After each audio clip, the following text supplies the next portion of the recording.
Звездные сказки. Хитрая плесунья. Чувашская народная сказка.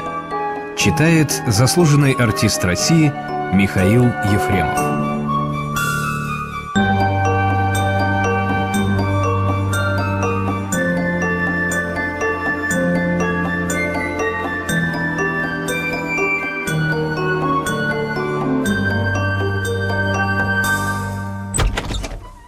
Однажды пришел старик из лесу домой, веселый и довольный.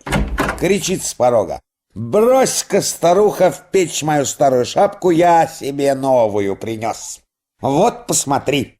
И вытащил из мешка живую лисицу. А старуха как раз печку топила. Обрадовалась она, увидев прекрасный лисий мех. Взяла старую мужнину шапку и бросила в огонь. Сел старик точить нож, а сам говорит лисе: «Спляши нам, лисичка-сестричка, повесели нас со старухой». Бедная лисичка глядит на нож, на старика, на старуху, сидит ни жива, ни мертва. В окошко выглянула, а там дорожка в поле вьется, а за полем зеленая полоска леса. Вот бы туда убежать, да только как? Старик уже и нож наточил, пока она думала. «Пляши, лисичка, — говорит, — не то прямо сейчас на шапку пущу». «Я бы и сплясала, — отвечает хитрая лиса, — но нет у меня хорошего платья. Без платья что за танец?» Достала тогда старуха из сундука свое нарядное платье, в котором еще девицей ходила на праздники. Нарядила в него лисичку. Та посматривает на свой наряд, любуется, а плясать не торопится. «Что ж не пляшешь, сестрица?» — сердится старик. «Я бы сплясала, — отвечает плутовка, — да нет у меня хушпу на голове». Надели тогда старик со старухой на голову лисы хушпу. Да только она и теперь на украшение смотрит, а плясать не пляшет. Тогда старик со старухой в один голос уже закричали: «Хватит любоваться! Лиса, пляши! Почему не пляшешь, лиса, пляши?» «Разве вы не видите? — снова капризничает лесная кокетка, — у меня на шее маниста нет». Старуха и манисто свое лисоньки на шею повесила. Не пляшет лиса, надо бы еще браслеты. Только когда и браслеты на нее надели, вышла лисица на середину избы, встала на задние лапки, красивая да веселая. Достал старик гусли, заиграл, рыжая в пляс пустилась. Сначала тихо, медленно прошла по кругу, потом все быстрее и быстрее. Только нарядное платье мелькает, да хушпу с манистом позванивают. Тут старуха и про печку свою забыла, и про мужнину шапку. Глядит на лисий танец, в ладоши хлопает. «Ходи, ходи веселей, лисичка-сестричка!» Радуется старик, подбадривает плесунью, да и сам уж готов вместе с ней в пляс пуститься. Каких только танцев не плясала лиса, чего только не выделывала, какие веселые колена не выкидывала. Глядят на нее старик со старухой, не наглядятся.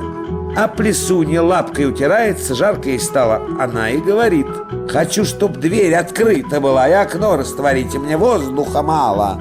Старуха сейчас кинулась дверь отворять, а старик окно распахнул. Жалко, что ли? Лишь бы лисичка-сестричка веселей плясала. А та еще немного попрыгала, поплясала, да и юрк в открытую дверь. Только хвост рыжий мелькнул, да маниста звякнула тоненько. Остался старик без шапки, старая в печи сгорела, а новая в лес убежала.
Звездные сказки.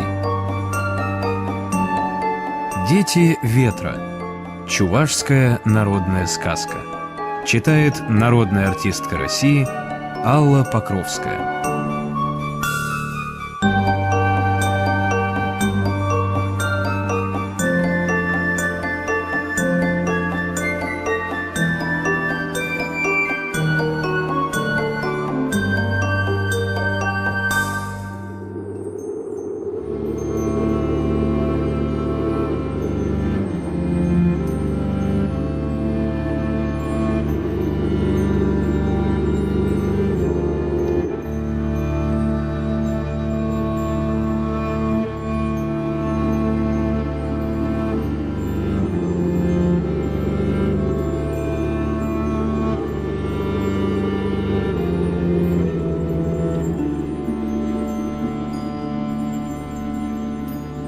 Жила-была одна вдова.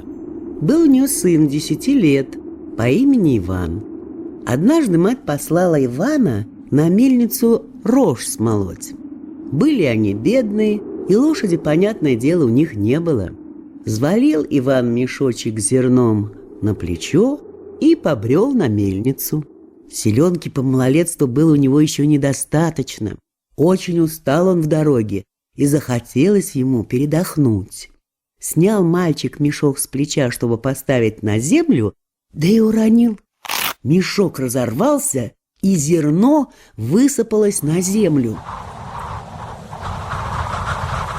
Пока Иван думал, как собрать рассыпанную рожь, налетел озорной сын ветра и развеял все зерно по полю.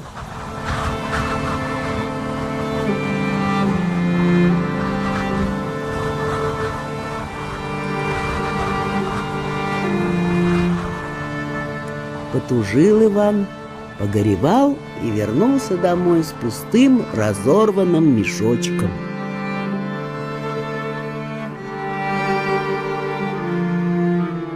Рассказал матери о такой беде, она тоже опечалилась, а потом говорит: «Поди, сынок, сходи к матери ветра и расскажи о нашей горькой нужде. Попроси, чтобы они вернули нам наше зерно». Так и сделал Иван. Пришел к матери ветра и стал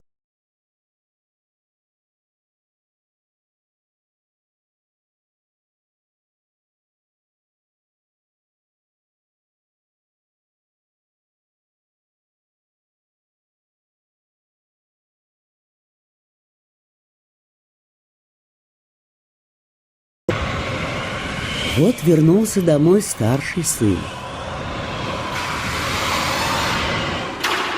«Ачам, не ты ли разве?»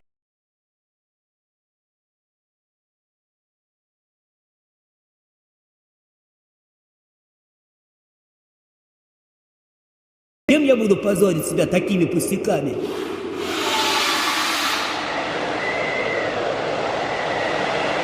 Вскоре вернулся домой средний сын.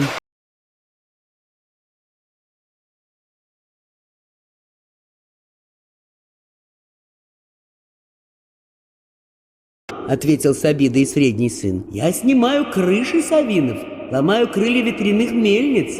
Мне некогда заниматься такими пустяковыми делами».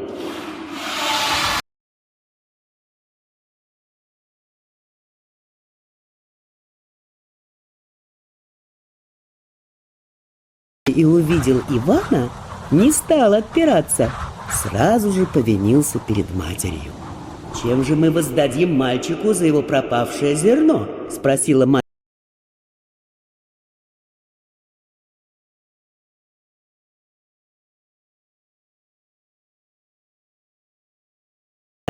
Но наказала не починать его до самого дома. «Ладно, не буду», — сказал Иван, и в припрыжку понесся домой.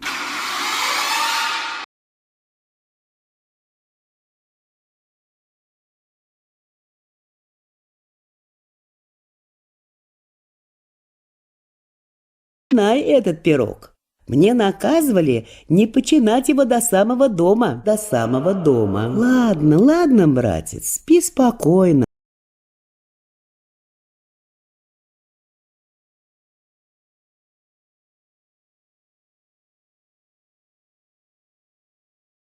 Из пирога посыпались серебро да золото. Сестра ахнула от удивления и, недолго думая, подменила подарок матери ветра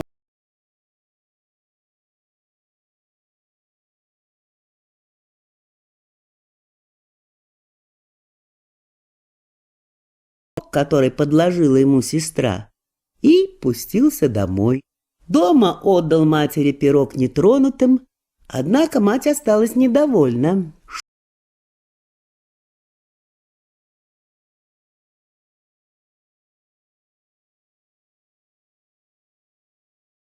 Много таких. Пойди и верни им пирог обратно.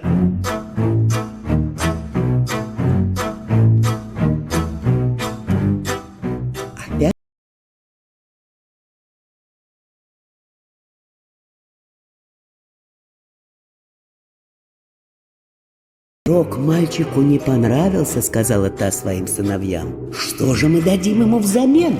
А подари ему козу, посоветовали сыновья. Взял Иван козу.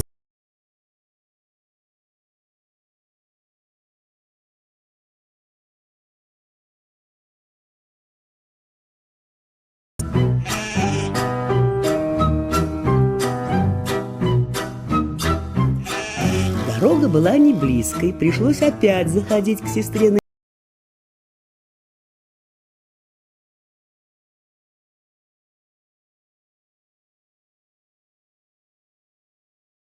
дома.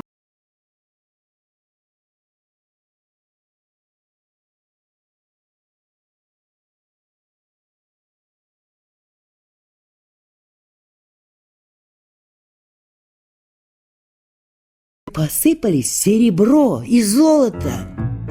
Бесчестная сестра и козу обменяла на свою.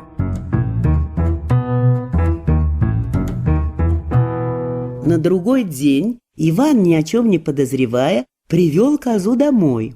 Мать и на этот раз осталась недовольна. «Эх, сынок, — сказала она с упреком, — мы и сами-то перебиваемся с хлеба на воду. Как же мы сумеем прокормить еще и козу?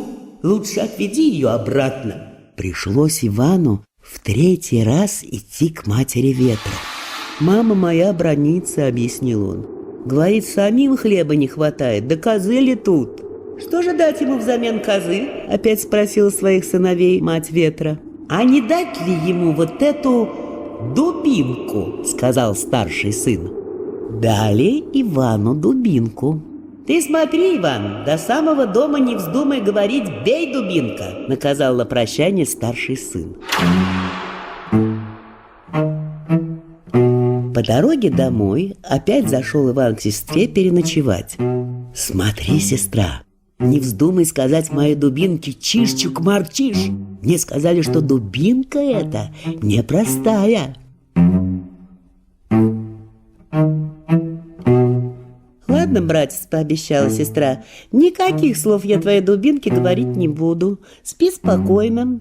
А сама только-только дождалась, как заснул Иван, и сразу же к дубинке «чиш-чук-мар-чиш».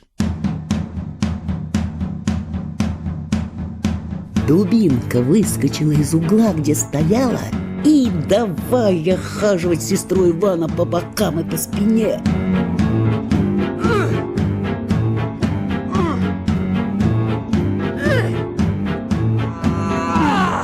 Не вытерпела жадная сестра, заорала, что есть мочи: «Иван, Иван, останови дубинку, все верну тебе, и пирог с драгоценной начинкой, и козу, которая серебряными да золотыми орешками ходит».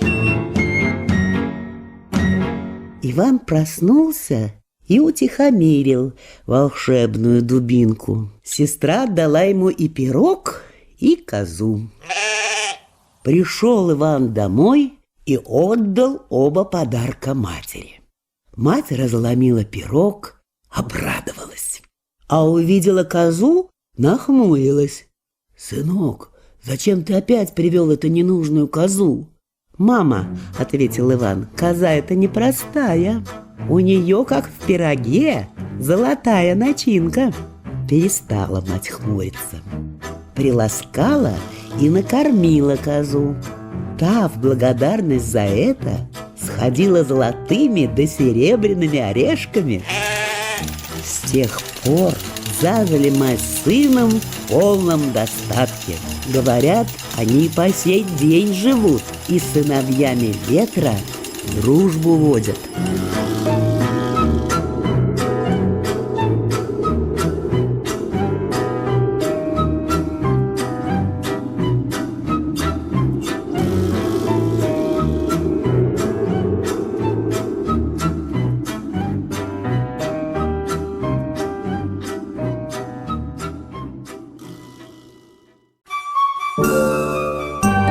Звездные сказки. Шарабчик. Чувашская народная сказка. Читает заслуженный артист России Михаил Ефремов.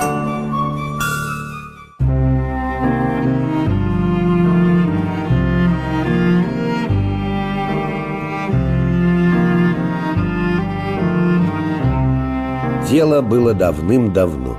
Шел солдат со службы домой. Шел, устал совсем, да и вечер наступил, стемнело.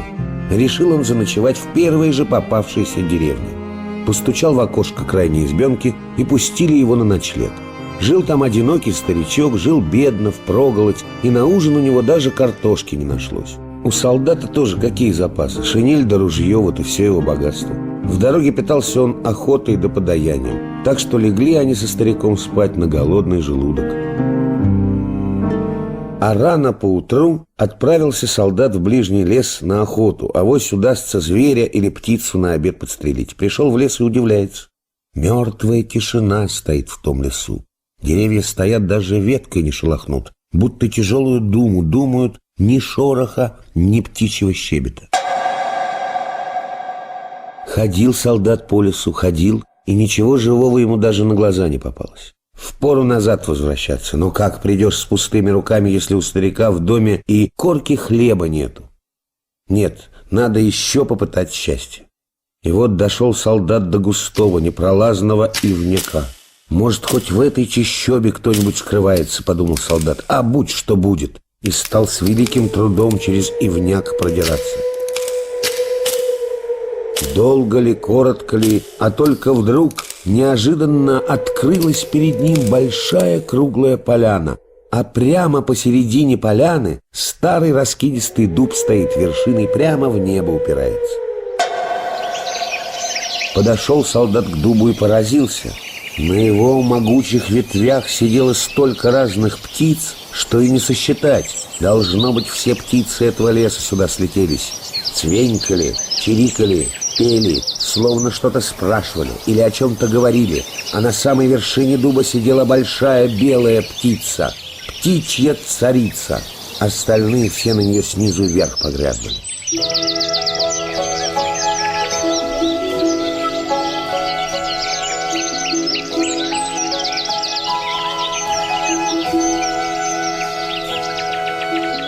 Вот это добыча, думает солдат. Нам со стариком не только на нынешний, а и на завтрашний обед хватит. Тихонько снял с плеча ружье, прицелился и выстрелил. Белая птица упала на землю, солдат ей крыло подбил. Подбежал он к ней, взял раненую птицу на руки и, довольный, пошел в деревню. И тут заговорила с ним птица человеческим голосом. «Не пугайся, Иван», — сказала птица. Солдат от изумления чуть нож свой из рук не выронил. Немало он уже на этом свете пожил, немало всякого повидал, а такого с ним еще никогда не случалось. Когда придешь домой в свою деревню, посади меня на подоконник, и как только я задремлю, столкни меня на пол, тогда я стану твоей женой. Заторопился солдат Иван. Хочется ему поскорее дома очутиться, даже про голод забыл. Наконец пришел в свою деревню. Птицу на подоконник в избе посадил. Сам сел рядом, дожидаться, когда птица задремлет. У птицы побаливало раненое крыло, и она все никак не засыпала. Лишь перед самым рассветом глаза ее стали закрываться. Иван не упустил нужного момента, столкнул птицу на пол, как она наказывала. Ударилась та об пол и обернулась девушкой, да такой красавицей, что ни в сказке сказать, ни пером описать.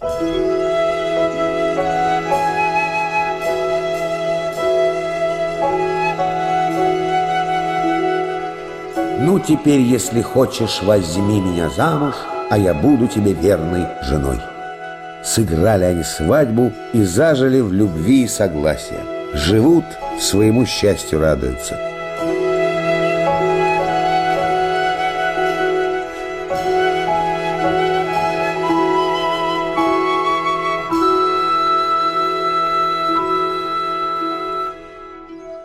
Однажды жена попросила Ивана принести из базара много шелковых разноцветных ниток. Принес он, а жена связала из них скатерть красоты невиданной. Чудесная это была скатерть.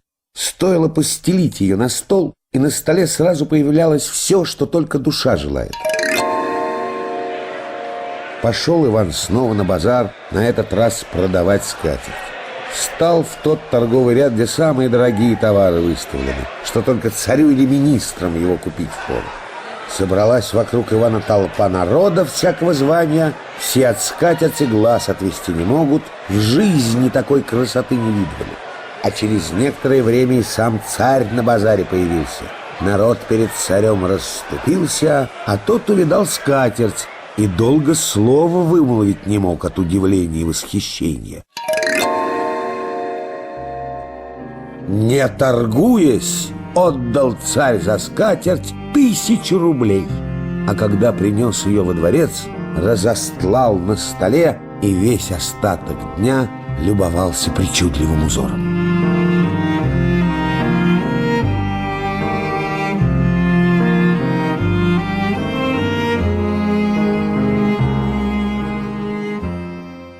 Тот царь молодым был, еще не женатым, и ему захотелось узнать, что за рукодельница смогла связать такую необыкновенную вещь.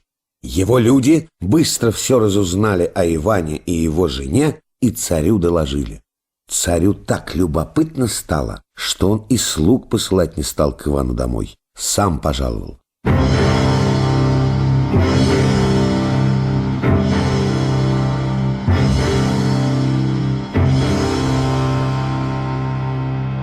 Переступил царь порог, увидел хозяйку и замер на месте, пораженный ее красотой.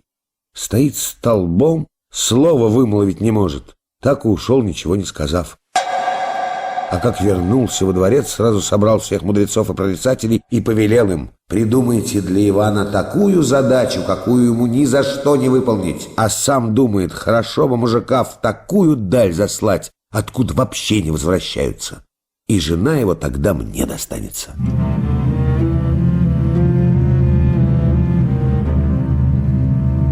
Сидят ученые-мудрецы, думают.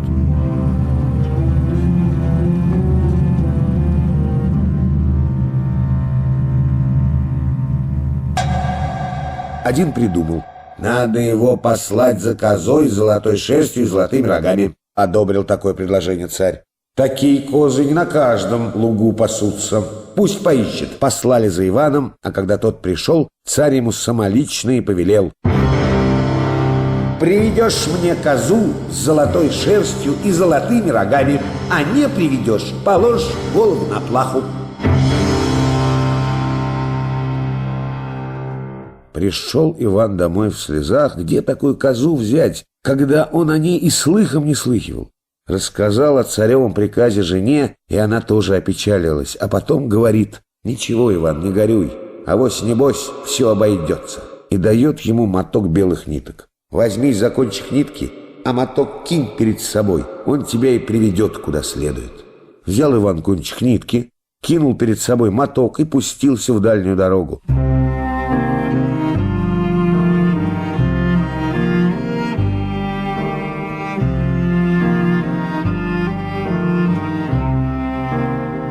Идет он день, идет два, идет целую неделю, и привел его моток ниток на лесную полянку. А на той полянке глядит Иван и глазам своим не верит. Мирно пасется коза с золотой шерстью и золотыми рогами. Подкрался Иван, схватил козу за ее золотые рога и повел к царю.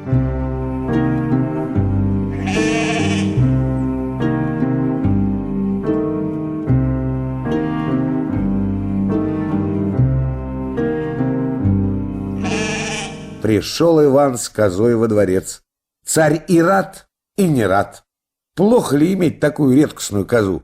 Но еще больше хочется ему Ивана сгубить и самому к его жене-красавице посвататься.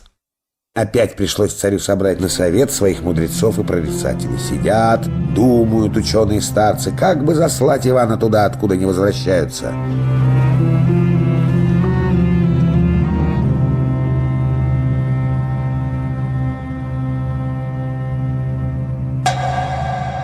Один придумал: а пусть теперь приведет кабана с золотой шерстью. Кабан не коза, его голыми руками не возьмешь. Обрадовался царь и послал Ивана за чудесным животным. Погоревал Иван, но жена и на этот раз его выручила. Помогла найти это чудо. Привел Иван невиданного кабана в царский дворец и пустил прямо в зал, где сидел царь со своими мудрецами. «Царь-государь, я достал то, что ты просил». Что тут началось? Мудрецы готовы были на стенку залезть, спасаясь от кабана. Особенно перепугался тот, который как раз и придумал для Ивана такое задание. И еще говорил при этом, что, мол, кабан не коза. Он знал, что говорил. Улеглась суматоха в царском дворце, и опять созывает царь ученых-старцев на совет. «Все эти козы да кабаны с золотой шерстью для него детская забава!» Гневается царь-государь. «Неужто не можете потруднее задание придумать? За что ж я вас тогда при себе держу?» Задумались мудрецы. Им и самим обидно, что простой мужик, вчерашний солдат, их в дураках оставил и насмех поднял. Заставил от кабана спасаться. Надо бы его проучить. Думали, чем бы Ивана погубить. Сколько голову не ломают, с какого боку подступиться к делу не знают.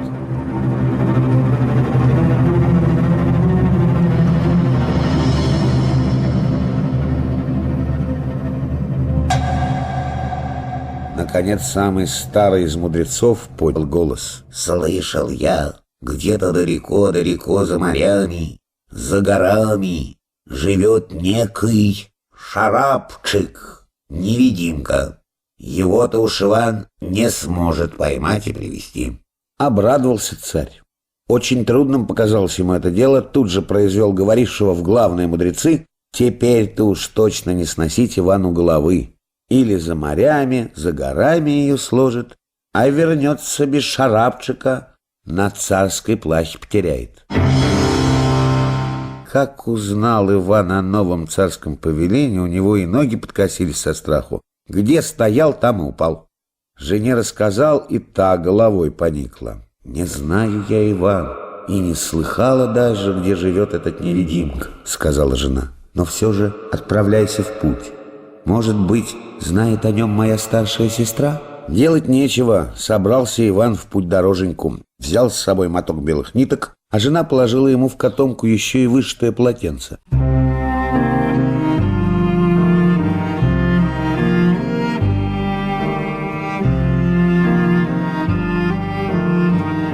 Идет Иван день, идет 10 дней, а потом и со счету сбился.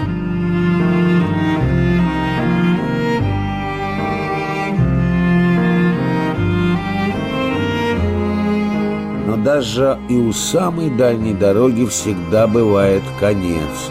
Шел Иван, шел и вышел в чистое поле, а посреди него видит большой серебряный дворец. Подошел он к нему, а как войти не знает. Может, моток ниток укажет, в какую дверь войти. А моток, как только докатился до дворца, свернулся и назад убежал. «Ну, — думает Иван, — будь что будет, двум смертям не бывать, а одной не миновать». И постучал в одну дверь. Дверь открылась, а на пороге появилась девушка. «Что тебе нужно, добрый человек?» — спрашивает она. «Не пустите ли меня переночевать?» — просит Иван. «Отчего же не пустить? Пущу», — отвечает девушка и ведет его в дом. Иван так устал с дороги, что упал на постели, тут же заснул мертвым сном.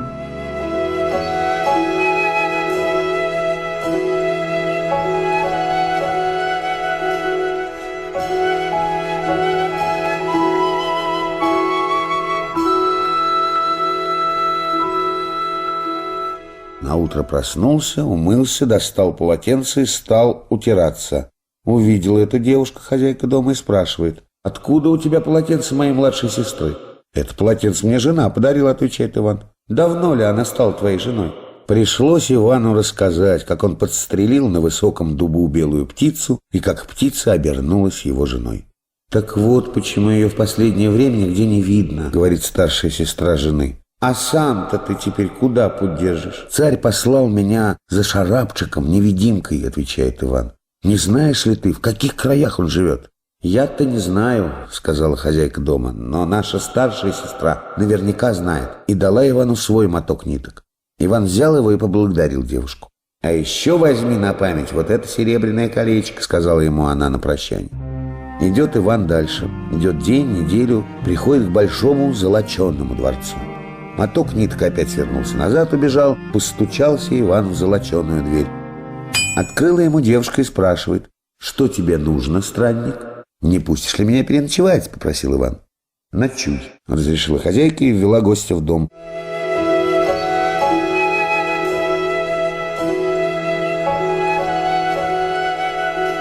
Раз спал Иван ночь как убитый, а наутро встал, умылся и стал вышитым полотенцем утираться. «Откуда у тебя полотенце моей младшей сестры?» — спрашивает девушка. Увидела у него на пальце кольцо и снова удивляется. «А колечко моей средней сестры откуда?» Рассказал ей Иван все по порядку, как было. Потом спрашивает: «Твои младшие сестры не ведают, где живет Шарабчик-невидимка. Может быть, ты знаешь, где мне его найти?» «Я скажу, как найти невидимку, но знай, что дорога туда нелегкая. Пойдешь на восход солнца, дойдешь до реки, переплывешь ее, увидишь горную тропинку. Пойдешь по этой тропинке и попадешь в дом, где живет Шарабчик. А чтобы с дороги не сбиться, вот тебе моток ниток, он доведет куда надо». А еще старшая сестра жены подарила ему на память шелковый платочек.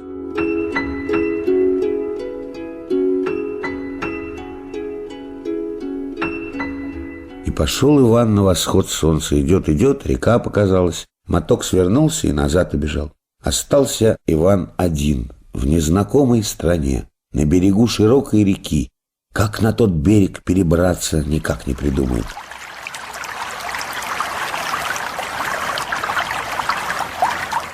Пошел он в печали вдоль берега, видит, у самой воды большущая лягушка сидит. Удивился Иван, какая лягушка громадная. А она ему говорит человеческим голосом: «Что голову повесил, Иван? Не могу ли я помочь твоей беде?» Обрадовался Иван, приободрился. «Спасибо на добром слове, лягушка-квакушка, — говорит, — а горе мое вот какое. Приказал мне царь найти и привести к нему Шарабчика. А не приведу, голова с плеч. Не знаешь ли ты, где мне найти этого невидимку?» «Невидимка живет за этой рекой», — ответила лягушка. «Я тебе помогу реку переплыть, но для этого мне нужно выпить 12 крынок молока. Только тогда у меня хватит сил перевести тебя на другой берег». «Где же мне взять молоко?» — спрашивает Иван. «Молоко есть в деревне, 100 версти отсюда вниз по течению». Бегом побежал Иван в деревню. Деньги у него с собой были, да вот беда, жители деревни говорили на непонятном Ивану языке, и никто не понимал, что его надо. Тогда Иван приставил к колбу 2 пальца, рога изобразил, сказал «му» и показал жестами, как доят корову. Тут все его поняли и дали молока, сколько он просил. Принес он 12 крынок молока лягушки, та все выпила.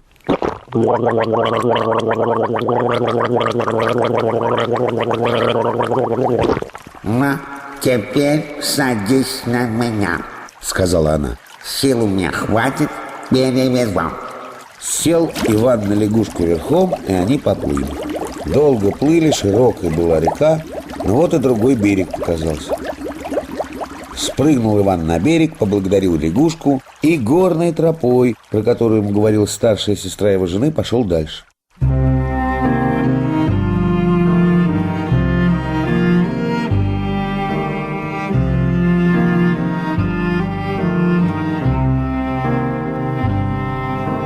Долго ли, коротко ли шел, увидел перед собой диковинный треугольный дом. И все-то в этом доме треугольное. Окна, двери, крыльцо, труба. Боязно Ивану стало. Ну, да будь что будет. Открыл он треугольную дверь треугольного дома.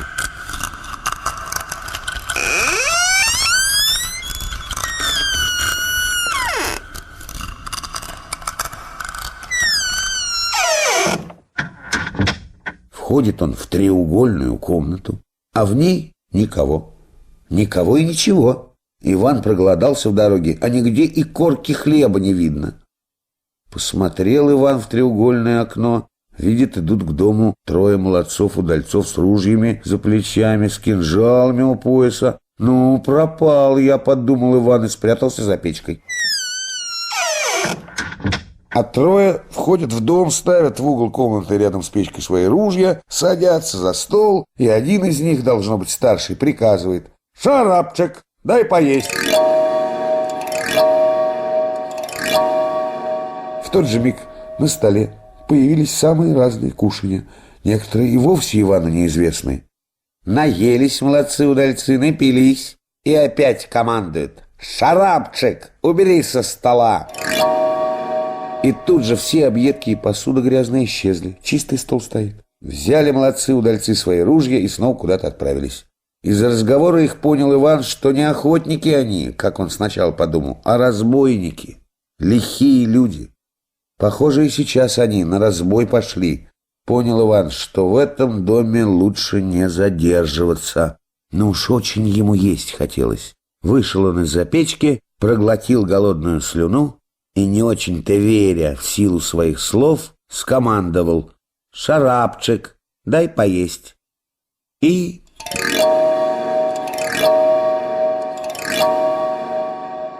диво дивное. На столе появились кушанья, каких Иван за всю свою жизнь не только не едал, но и не видал. Сел он за стол и накинулся на еду. Аж за ушами трещит, а сам все думает, как ему чудесного невидимку с собой унести. А может, думает попробовать поговорить с ним? Была не была. Набрался Иван духу и спрашивает напрямую: «Шарапчик, а не хочешь ли со мной поехать?» И вдруг слышит и ушам своим не верит: «Поеду. Мне уже давно хотелось уйти из этого дома. Надоело жить с разбойниками, да случая подходящего не было». Обрадовался Иван, но вспомнил о дороге, какой он сюда добирался, и радости у него поубавилось. Поехать-то мы поедем, а вот как нам через реку переплыть, ума не приложу. «Через реку мы переправимся так», — ответил Шарапчик. «У разбойников есть лодка, но они ее никому не дают. Так что нам придется пойти на хитрость. Мы войдем в реку, я буду тебя за руку держать, а ты зайдешь по грудь в воду и закричишь: «Спасите, тону!» Разбойники прибегут и вытащат тебя. Ты попросишь их переправить тебя через реку, и в уплату посулишь отдать меня. А еще попросишь у них сундук, топор и дудку. Эти вещи нам с тобой потом пригодятся». Иван постарался запомнить слова невидимки. Добрались они до берега реки. Иван, как его учил Шарапчик, вошел по грудь в воду и закричал: «Тону! Спасите!» Разбойники прибежали и вытащили его. «Переправьте меня через реку», — просит их Иван. «Переправить можно, да какая будет плата за перевоз?» — говорят разбойники. «Есть у меня Шарапчик. Я вам его отдам», — отвечает Иван. «Но это слишком большая плата, так что в придачу к перевозу вы мне еще дадите топор, сундук и дудку». Разбойники не сразу согласились, долго совещались и спорили. Должно быть, не сразу поняли, что Шарапчик сбежал от них. Ну а когда поняли, то, конечно же, захотели его вернуть. Им делать нечего. Согласились. Они дали Ивану топор, сундук и дудку и переправили через реку. Вышел Иван на берег и идет себе дальше.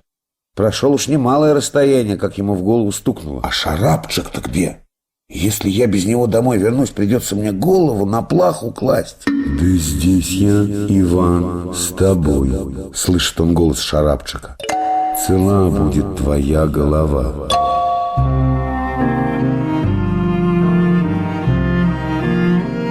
Вот идут они, идут, чувствует Иван, что проголодался. В прежние времена не всегда ему удавалось пищу в дороге раздобыть, часто случалось голодным путешествовать. А сейчас стоит только ему сказать: «Шарапчик, я хочу есть», и сразу же появляется в изобилии всякая еда. А поел, скажи: «Шарапчик, убери», и все тут же убрано.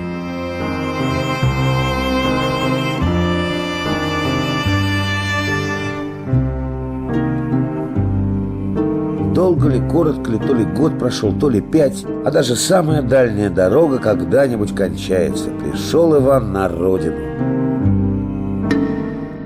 По всему государству, земля слухом полнится, идет молва о том, что молодой царь к свадьбе готовится. Не иначе на моей жене жениться задумал, понял Иван. Улестил, уговорил ее, наверное, сказал, что я давно пропал и ждать меня нечего. Стал Иван расспрашивать людей, те подтвердили ему, что все так и есть. И решил тогда Иван идти на царя-обманщика войной. Ведь теперь у него были волшебные вещи, которые он, по наущению невидимки, у разбойников выторговал. Стоит Ивану на дудке заиграть, на реке появляется множество кораблей под парусами и с пушками на бортах. Откроет сундук, из него солдат, видимо-невидимо, выходит. А если топор кинет, появляется много-много топоров. И начинают они крепости и дворцы строить и рубить. Как он прикажет, так и будет. Объявил Иван царю войну. Царь тоже собрал большое войско, да только где ему с Ивановым войском тягаться?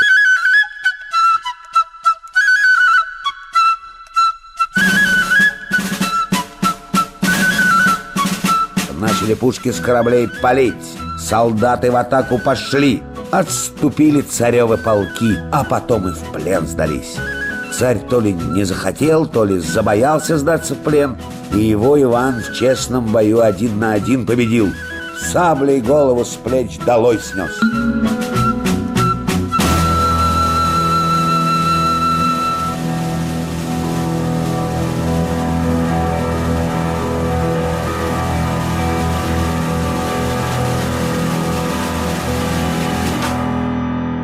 Ехал с победой в город Иван. Явился в царский дворец, навстречу ему жена вся в слезах идет. Он ей слезы утирает, ласково обнимает и говорит: «Царя-обманщика я в бою победил. Теперь нас уже никто никогда не разлучит. Будем жить в любви и согласии». И стал Иван царем в завоеванном им государстве. А царство-государство его было сильным и богатым, ведь у царя Ивана и в солдатах недостатка не было никогда, и строить крепости и дворцы было кому. И свой дом у Ивана-царя был, полная чаша. У него был и шарабчик, который в 2 счета мог приготовить любой обед, была и коза с золотой шерстью и золотыми рогами, хоть каждый день можно любоваться. А еще была любимая и любящая жена-красавица. Говорят, и по сей день царствует Иван в своем государстве, а при нем живет шарабчик, которого никто не видел.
Звездные сказки. Как крестьянский сын за солнце работал. Чувашская народная сказка. Читает народная артистка России Алла Покровская.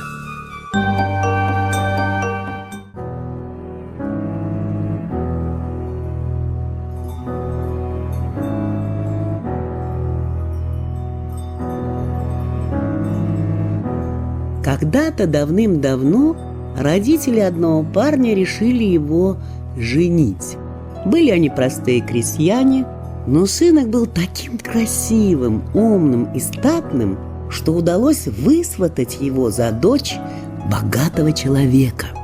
Приданое было хорошим: 7 лошадей, 7 коров и много овец.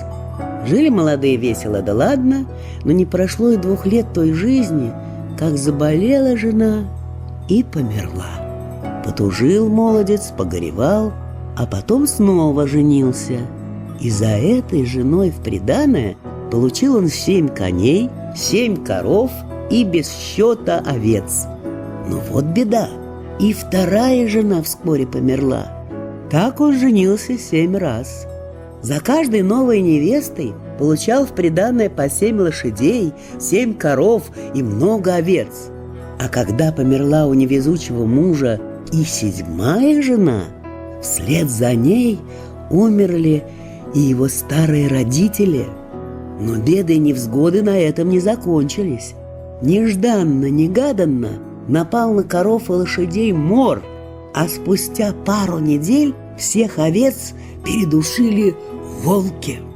Остался у нашего молодца большой пустой дом с надворными постройками, да сад с озером посередине.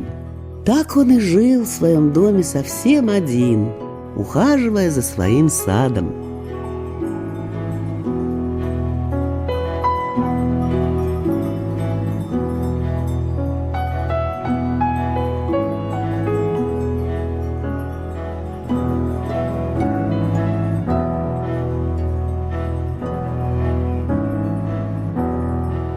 Вот заметил хозяин, что в его сад прилетают каждый вечер 3 сизых голубки.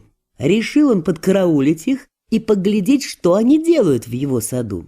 Притаился в кустах, дождался прилета птиц и видит: голубки превратились в прекрасных девушек, сбросили платья и стали купаться в озере. Тихонько подкрался наш молодец, взял платье одной девушки и унес. Искупавшись, вышли из воды 3 красавицы. 2 из них оделись, превратились в голубок и улетели, а 3-я никак не может найти свое платье. Увидала она хозяина сада, а в руках у него ее платье, и стала просить: «Верни мне мою одежду, добрый молодец». А тот отвечает: «Воду из этого озера мы сами пили с моими женами и скотину ею поили. Может быть, вы заколдовали мое озеро, купаясь здесь, и потому все мои жены умерли, и на нашу скотину мор напал?» «Нет, мы не колдуньи», — сказала девушка. «Просто очень красивое у тебя озеро, поэтому мы любим купаться здесь». Поверил молодец и стал расспрашивать ее: «А не знаешь ли ты, почему все мои жены умирают? И почему перестал водиться у меня скот?» «Я не знаю», — ответила девушка. «Но, может быть, знает об этом моя мать? Я спрошу у нее». «Я тебя отпущу», — сказал молодец и отдал красавице платье. «Ну как же я потом узнаю ответ на мой вопрос? А ты сними лубок с молоденькой липки и дай мне нож», — научила его девушка. «По пути домой я буду отрезать лубок по маленькому кусочку и бросать на дорогу. По этим кусочкам ты сможешь найти то место, где мы живем». Так и поступили.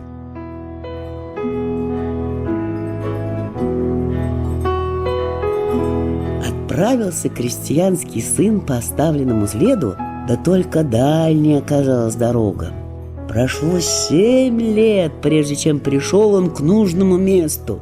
Оказалось, что те голубки, что прилетали к нему на озеро, были сестрами самого солнца.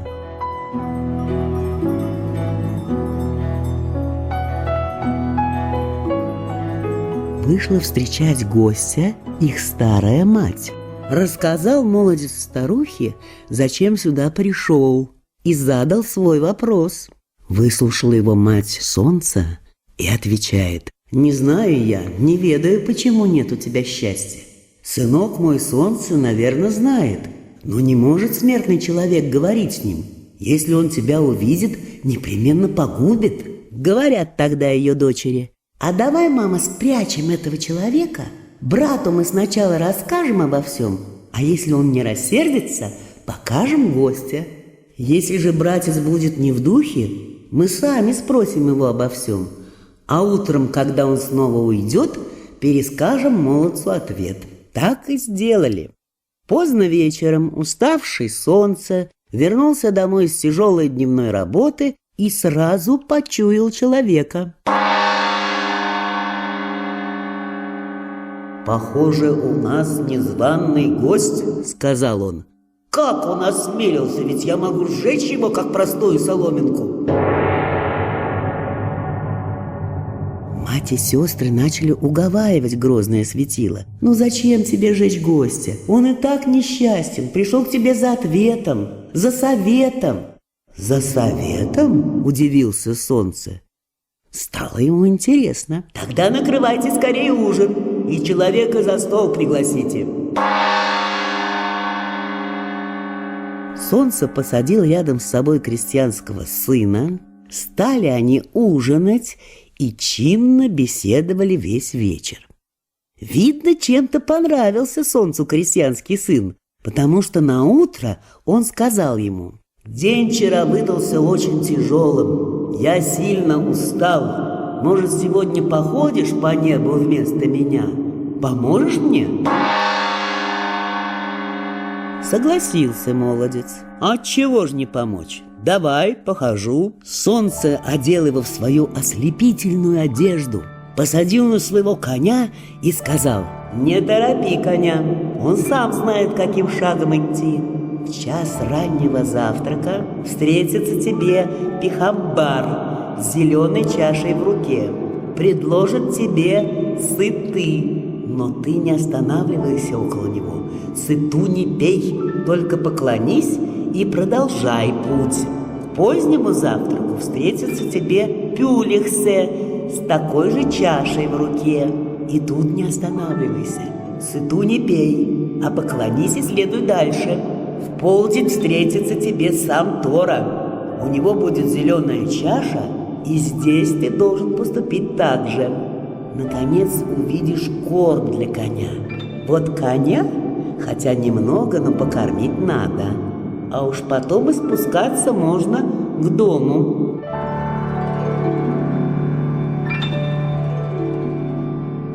Выслушал крестьянский сын все, что сказал ему Солнце, принял его облик и выехал в путь по небу в золотых ослепительных одеждах. Первым, как и положено, встретился ему Пихамбар с зеленой чашей в руке.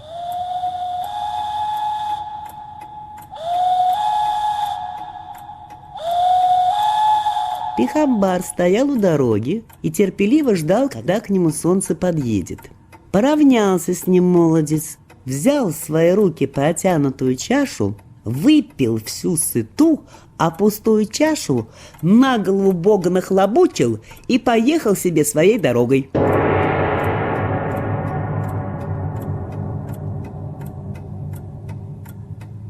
И при встрече с Пюлихсе и с самим великим Торой крестьянский сын поступил так же странно. А когда доехал до места, где был лошадиный корм, покормил он своего коня и стал спускаться к дому.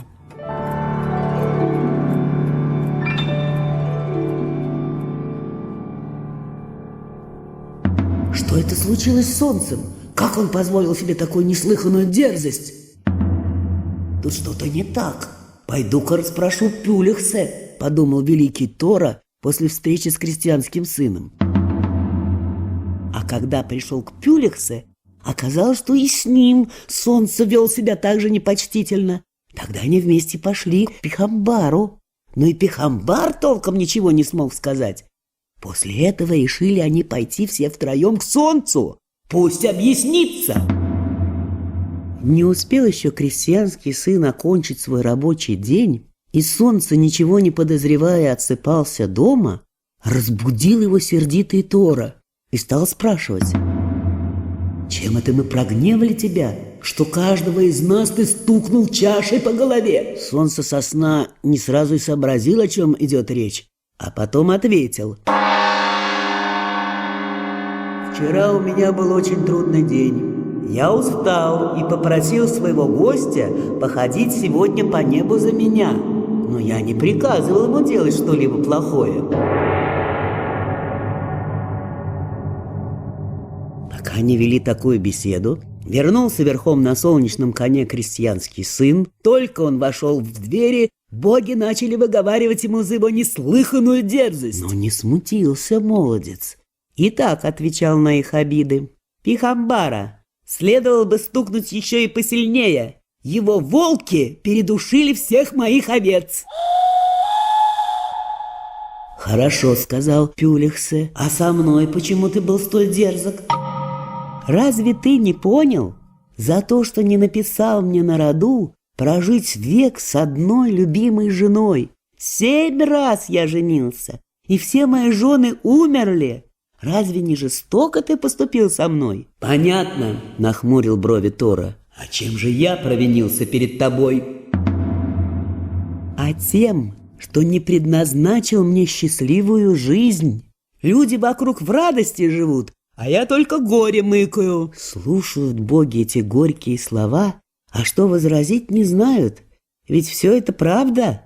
Стали они тогда между собой советоваться, стали думать, чем же заняться крестьянскому сыну, чтобы он поскорее разбогател и зажил счастливо. Тора повелел: «Пусть он займется воровством, ведь это самый верный и самый короткий путь к богатству». Пихамбар и Пюлихсе согласились.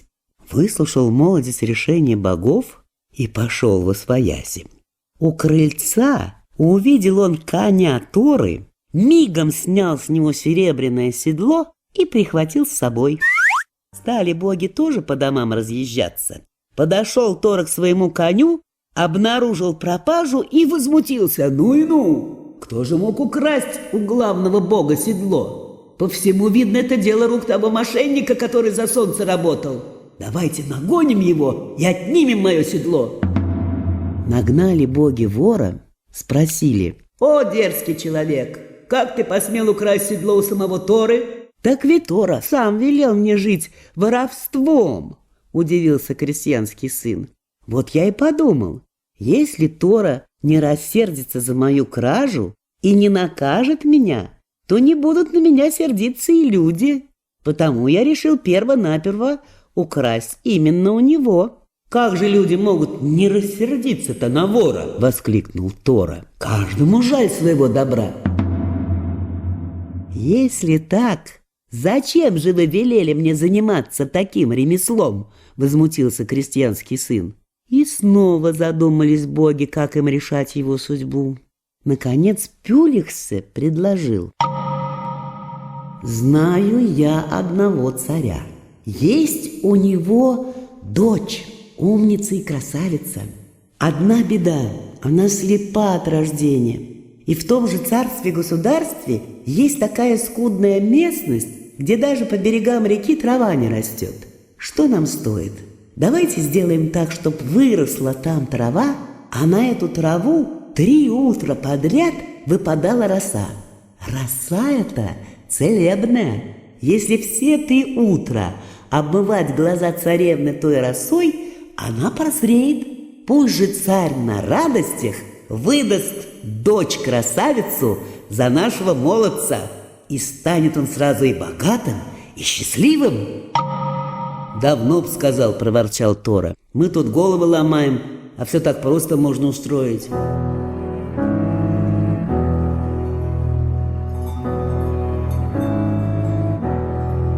Вот отправился крестьянский сын в то царство, где жила слепая царевна.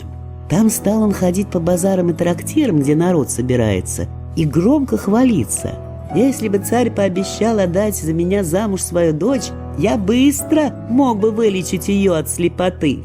Слух о таких его речах быстро докатился до царского дворца. Схватили стражники молодца и приволокли его пред царские очи. Царь спросил: «Правду ли говорят, что ты можешь вернуть зрение моей дочери? Если пообещаешь выдать ее за меня замуж, то вылечу ей глаза», — отвечает наш молодец. «Выдам, только вылечи», — пообещал несчастный отец.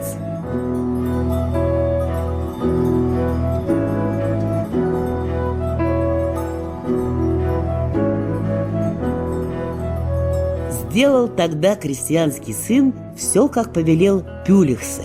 Отправился с царевной на берег той реки, где не росла трава. Много народу собралось там, чтобы увидеть чудесное исцеление царевны. Вот стали берега прорастать густой травой, и к вечеру сплошь зазеленели. А к утру на траву пала сильная роса. Собрали ее в чашу и омыли глаза царской дочери. Царевна сказала, что начинает что-то видеть, а трава поднималась все выше, становилась все гуще и зеленее. На другое утро и роса выпала еще обильней.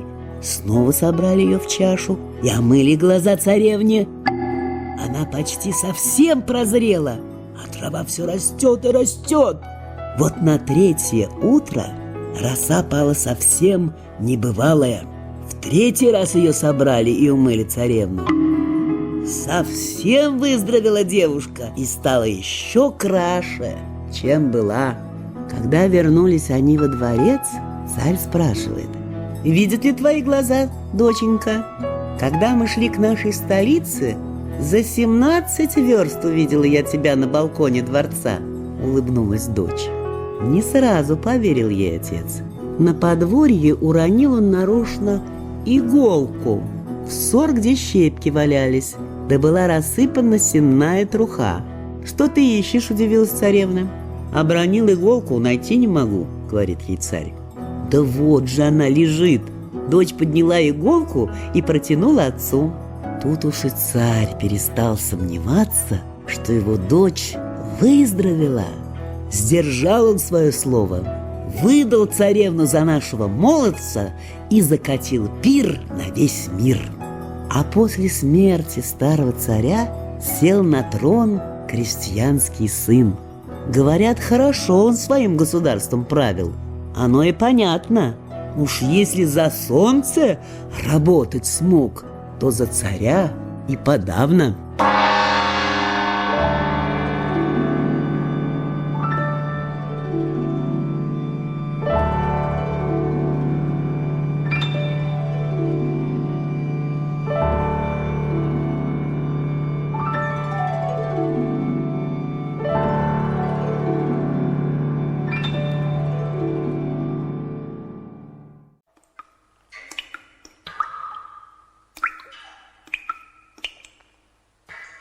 Луна в колодце, колодце, колодце.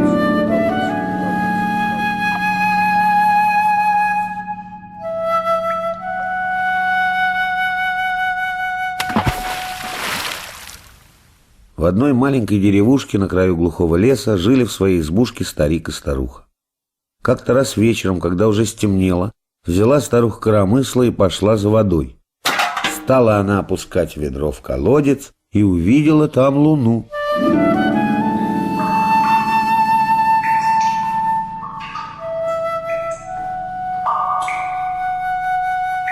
Удивилась старуха, что луна с неба упала и в их деревенском колодце плавает. Побежала скорее старику об этом рассказать.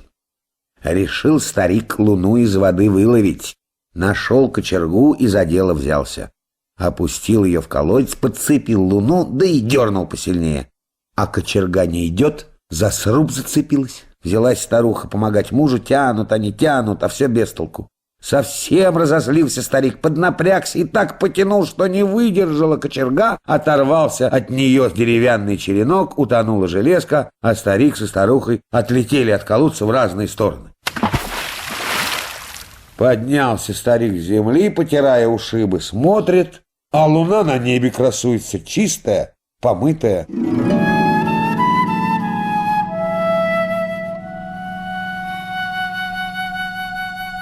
«Ах ты, шельма!» — погрозил он ей.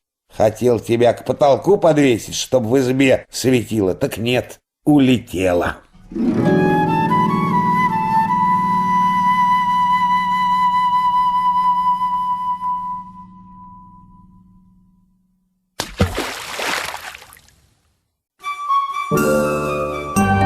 Звездные сказки.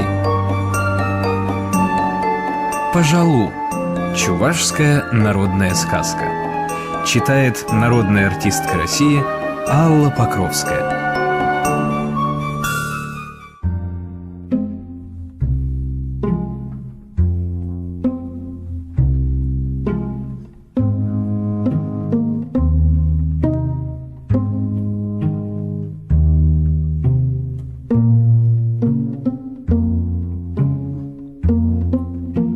Жил-был на свете старик, и было у него 7 сыновей.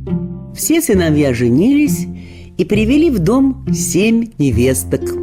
Вот однажды невестки испекли из муки нового урожая каждая по толстой, румяной, горячей лепешке, пожалу, и вынесли все 7 лепешек в сене остудить. У младшей невестки выпала пожалу из рук и покатилась быстро-быстро из сеней на дорогу, по дороге в поле. Побежали было за ней невестки все 7, да так и не смогли догнать.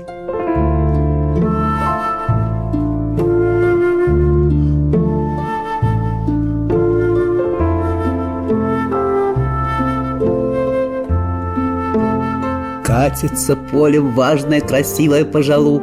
Пахнет так, что за версту учуешь, слюнки потекут.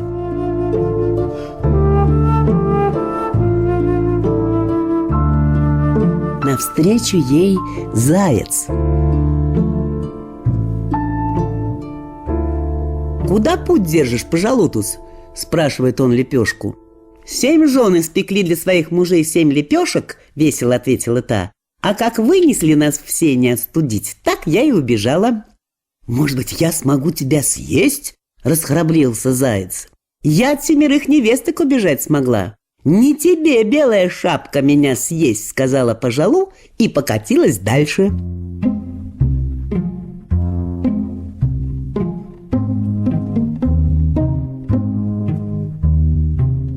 Докатилась до леса, а там встретился ей голодный медведь. «Куда это ты торопишься, румяная малышка?» — спрашивает медведь. «От 7 невесток бегу», — объясняет пожалу. «А если я тебя съем?» — рыкнул косолапый. Только усмехнулась в ответ пожалу. 7 шустрых невесток за мной угнаться не смогли. Заяц быстроногий не догнал. Где уж тебе, косолапому, за мной угнаться? И покатилась еще быстрее.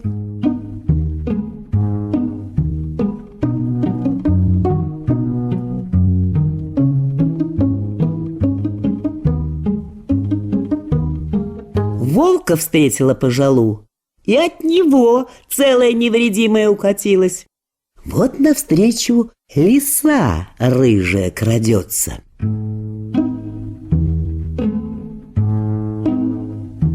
Издалека унюхала она чудесный запах румяной лепешки. «Куда путь держишь, пожалутус?» — спрашивает, а сама улыбается ласково. «Да я и сама не знаю», — отвечает пожалу. «Убегаю от 7 невесток». «Тогда постой, поговори со мной немножко», — просит хитрая лиса. А сама прыг и уселась верхом на лепешку. «Не знаешь, куда катиться? Так я тебе укажу дорогу. Поедем с тобой на базар». И покатили. На базаре остановились в том ряду, где лошадей продают. Понравился лисице один конь, резвый да красивый. Променяла она на него бедную пожалу. Возвращается с базара уже на телеге, а навстречу заяц. «А откуда и куда едешь?» – спрашивает он. «Возвращаюсь с базара», – отвечает рыжая. «Посмотри, на какого коня обменяла я глупую пожалу». «Не о той ли пожалу ты говоришь, что меня белой шапкой обозвала?» «Правильно сделала, что обменяла. Подвези меня, пожалуйста, на своей телеге». «Садись», – разрешила лисица. Поехали дальше.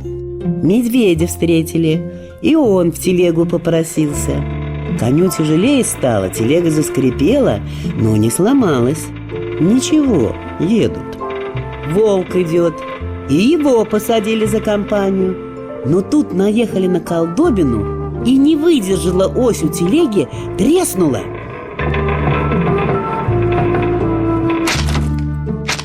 Послала лиса зайца искать подходящее дерево, чтобы сделать новую ось. Прибегает заяц, приносит тоненький прутик. «Разве такой тонкий прутик может заменить тележную ось?» Стали ругать его звери. Отправили волка. Этот принес из леса вязовую палку. «Да и ты от зайца недалеко ушел», – проворчал косолапый медведь. «Что ж, пойду сам».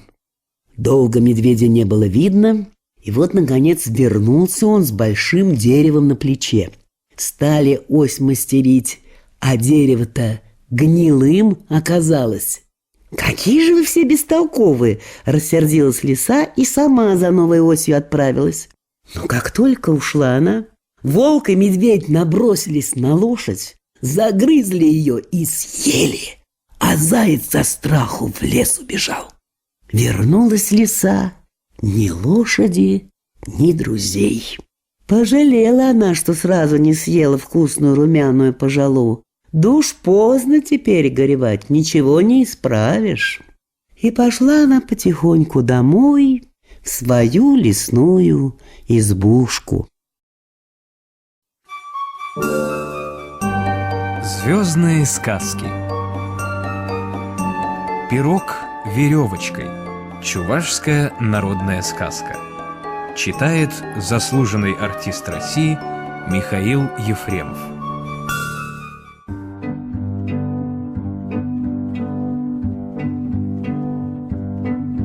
Жили-были на белом свете старик со старухой. Мирно жили, спокойно.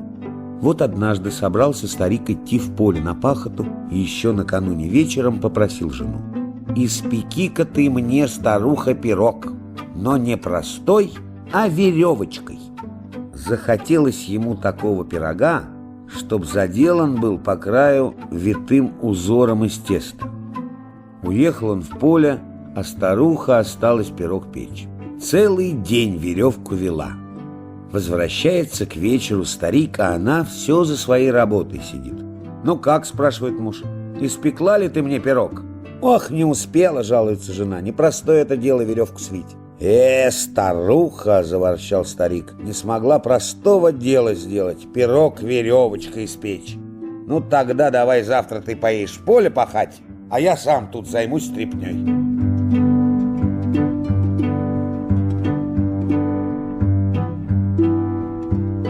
Наутро жена поехала в поле, а муж остался домашним хозяйством заниматься.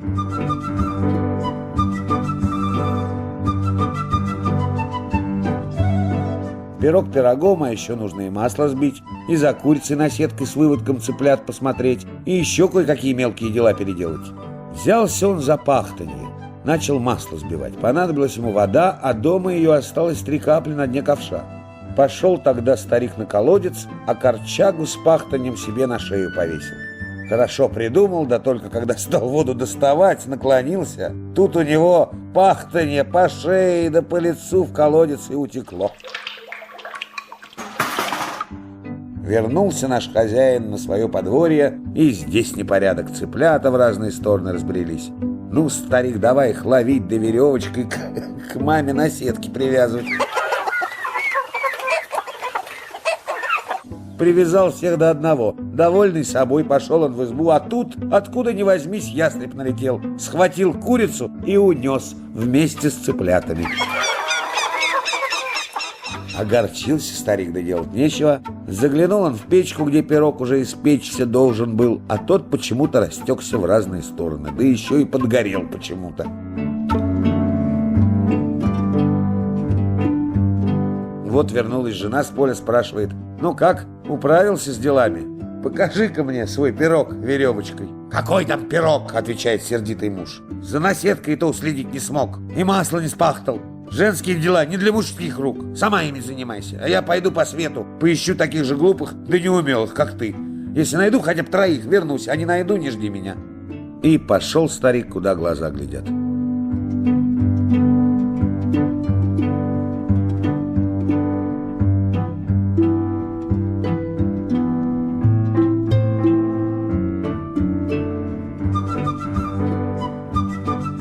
Приходит в одну деревню, видит, собрались люди вокруг коровы, привязали к ее рогам веревку и тянут ее на баню.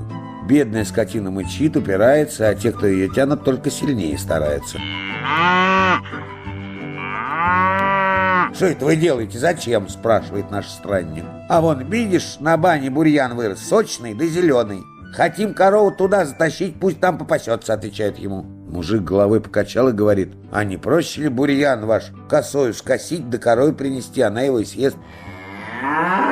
Обрадовались люди такому совету, стали его благодарить, а старик только головой покачал и дальше пошел. Вот, оказывается, какие есть на свете глупые да неумелые.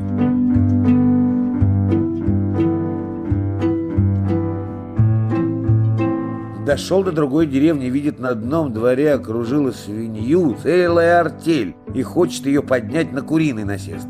Хрюшка визжит, да так что уши закладывает, а те, знай, стараются.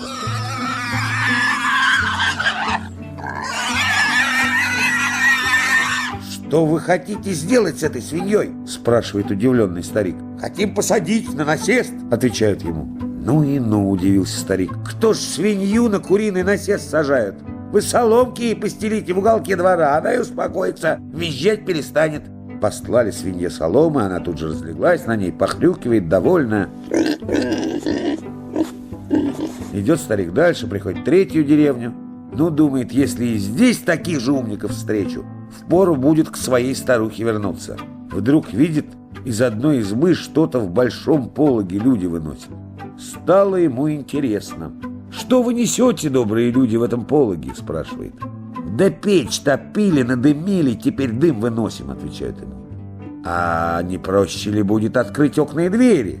Дым сам весь и выйдет», – посоветовал старик. Все стали благодарить его за его мудрый совет, а он слушает и думает про себя. 3 деревни прошел, а люди у них один другого глупей. Да такая ли уж беда, что моя старуха пирог веревочкой печь не умеет. И вернулся домой.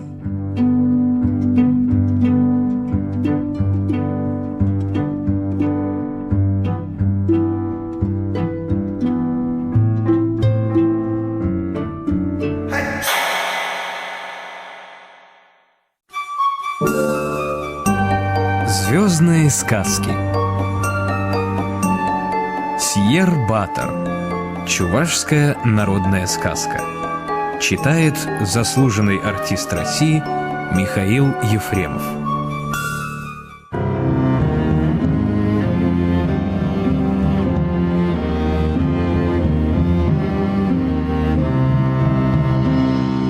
Это было давным-давно. Случилась на белом свете большая и страшная беда.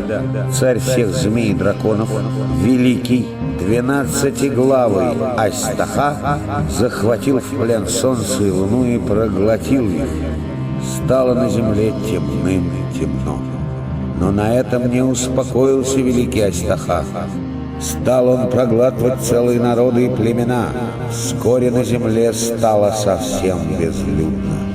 Все оказались в утробе страшного Астахи. Не заметил он только 3 мальчиков и 3 жеребят. Один мальчик лежал в то время вместе со своим жеребенком в широкой степи под кустом у подножия ветвистого дерева. Другой и его жеребенок спали в темном лесу, в глубоком овраге. А 3 прятался со своим жеребенком в высоких горах под большим камнем. Вот их-то одних и не проглотил великий Астаха. Но все 3 друг о друге ничего не знали. Каждый из них думал, что он, наверное, единственный человек, оставшийся на земле.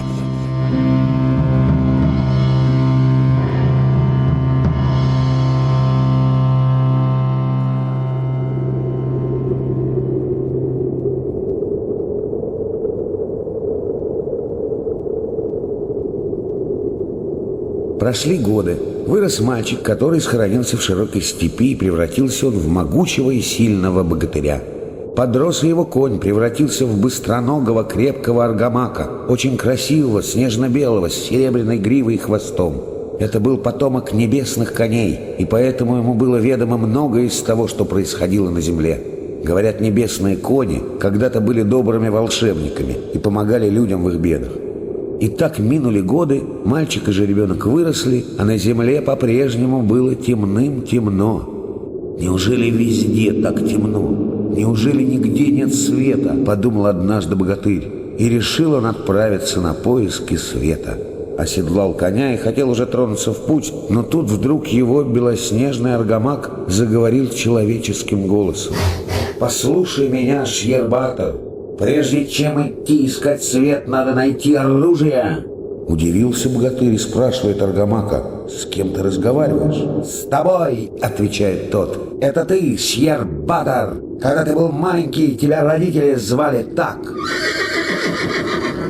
«А почему они меня так назвали?» «Шьер — это земля. Твоей названной матерью была великая земля-мать. Она и спасла тебя от страшной смерти, спрятав под кустом на своей груди. И я все запомнил. Помню, как родителей твоих проглотил великий Астаха. Он проглотил и солнце, и луну, уничтожил свет». «А можно ли победить великого Астаху, вернуть свет и моих родителей?» «Можно, но об этом будешь думать потом. Сначала подумай, как найти оружие». Тогда Шьербатор подошел к огромному дубу, растущему на краю леса, вырвал его с корнем, показал коню и спросил: «Такое оружие годится?» «Нет, тебе лучше поискать что-нибудь другое». Пошел тогда Шьербатор другое оружие искать. Видит, лежит громадная каменная глыба. Взял он ее и вернулся к своему коню. «А это мне подойдет?» — спрашивает. «Нет, лучше поищи что-нибудь другое», — снова отвечает конь. Бросил тогда Шьербатор каменную глыбу и снова пошел на поиски. Вдруг видит, лежит на земле тяжелая сабля с широким лезвием.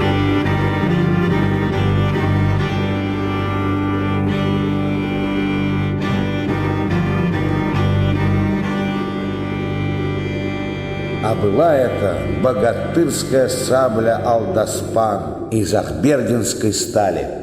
Поднял богатырь Алдаспан и вернулся к своему аргамаку. Взмахнул он саблей и спрашивает: «А это оружие для меня?» «Да, это твое оружие», — ответил конь. Вскочил тогда Шьербатор на своего быстрого аргамака и поехал искать свет.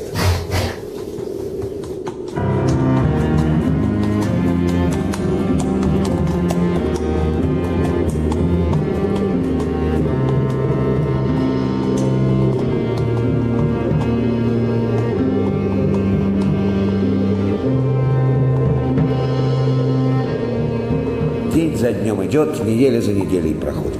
Едет Шьербатор, вглядывается в нависшую темноту, плохо ему видно, что впереди.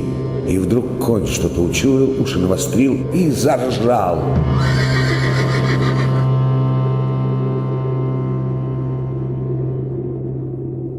Пригляделся Шьербатор и увидел, сидит на краю огромного темного леса человек.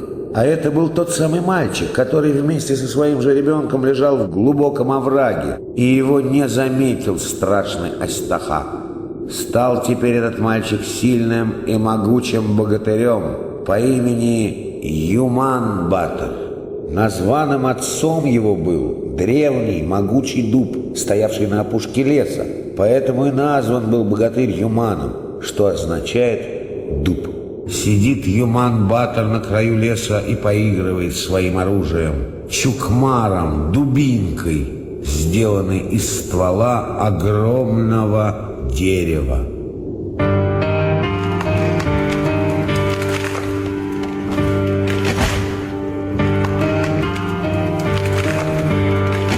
Заметил он подъезжающего и кричит ему: «Куда едешь, братец мой старший?»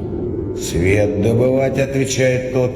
«Хорошо, что ты меня старшим братом назвал. Иначе вытащил бы я из ножен свое страшное оружие, тяжелый алдоспан, и отрубил бы тебе голову. А теперь уж мы с тобой названные братья. Возьми меня с собой, просит тогда Юман-Батор. Обрадовался Шиер-Батор, что будет у него в пути добрый попутчик, и согласился. Свистнул Юман-Батор, выбежал к нему из чащи богатырский конь, весь черный, будто дегтем его только что вымазали. Оседлал Юман-Батор своего могучего вороного аргамака и поскакал за своим названным братом.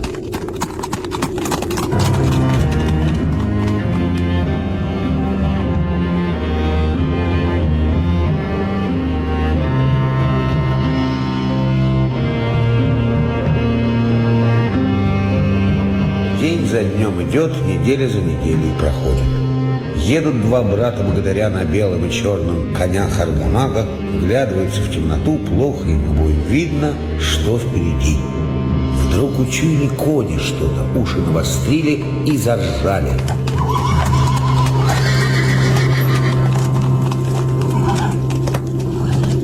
Пригляделись богатыри: на высокой горе, на камне сидит человек.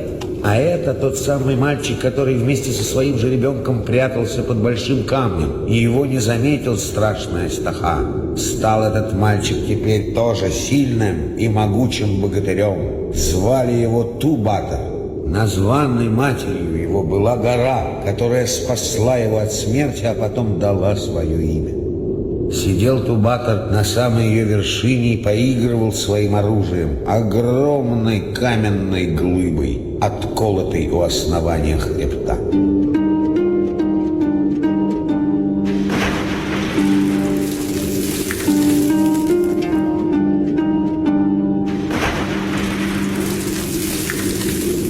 Заметил Ту-Батор подъезжающих и кричит: «Куда вы едете, братцы мои старшие?» «Свет добывать», — отвечают те.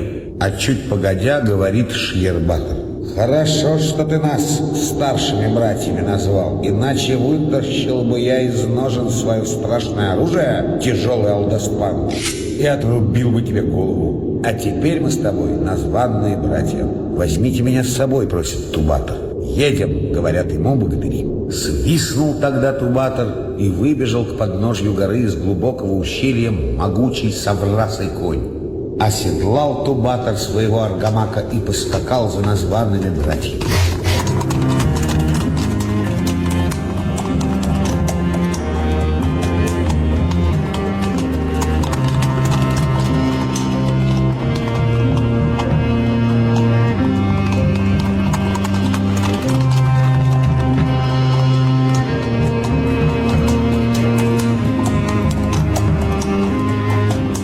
Едут три богатыря на белом, черном и соврасом конях. Дни идут, а за днями недели и месяцы проходят.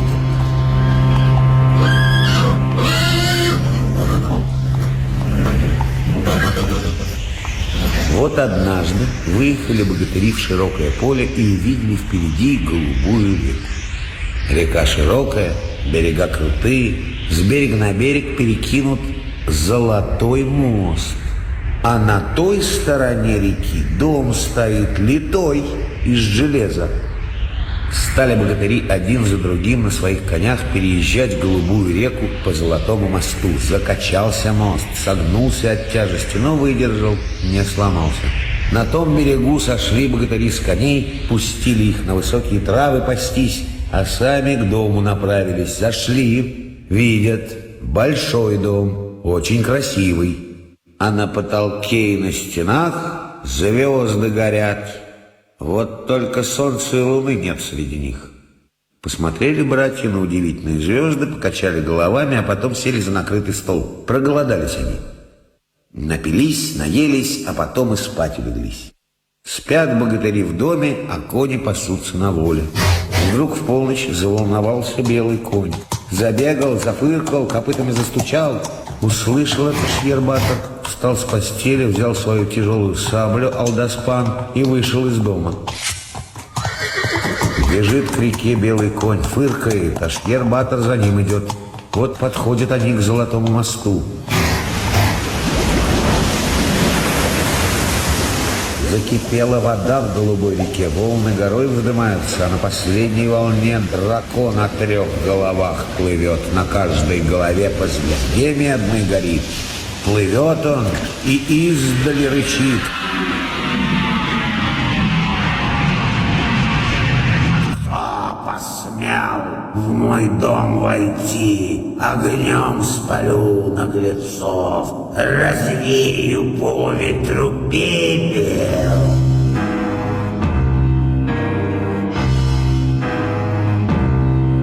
Услыхав это, понял Шьербатор, что ждет его жестокая схватка с врагом. Побежал он по степи, покатался по земле матушки. Силы от нее набрался богатырской, вернулся на берег и ждет.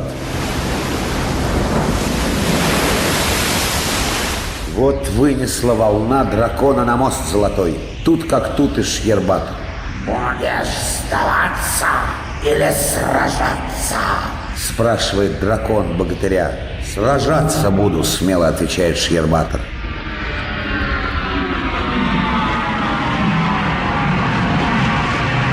Сражаться, так сражаться. Бей первым, если не трус. У нашего народа в честном бою не принято бить первым, отвечает ему Шьербатор. Загорелись тут на головах дракона медные звезды. Ринулся он на Шьербатора, взмахнул хвостом, да так ударил, что тот в землю ушел по щиколотку. Но не растерялся богатырь, выскочил из земли, взмахнул своей тяжелой саблей и отсек дракону одну голову. Потекла кровь, будто вода, ручьем побежала по широкой степи. Взвился разъяренный дракон до небес, взмахнул хвостом, пыхнул пламенем из пасти и ударил богатыря. Шьербатор ушел в землю по колени, но мать-земля его только силой своей напитала. Выбрался он, уперся ногами крепко и, взмахнув тяжелым алдоспаном, отсек дракону вторую голову. Тут потекла кровь широкой рекой по степи, заливая овраги и низины. Загорелась опять медная звезда на последней голове дракона, но не красным светом, а уже бледно-желтым, ослабел он. Но, собрав последние силы, поднялся выше небес, взмахнул хвостом, изрыгнул из пасти целый сноп огня и ударил так, что богатырь в землю ушел по пояс.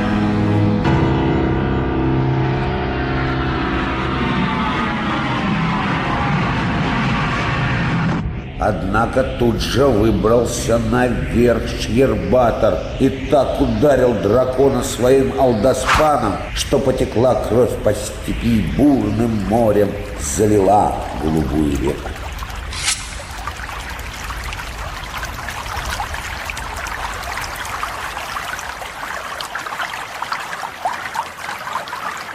Собрал Шьербатор отрезанные головы и драконье туловище, положил на высокий берег, завалил камнями, а перед этим отрезал уши всех голов дракона и положил себе в карман. Потом вернулся в дом, где спокойно спали его братья, не чуя, от какой опасности избавил их Шьербатор. «Долго же вы спите, братья-великаны!» — укорил он их и стал поторапливать. «Поедем дальше, след искать».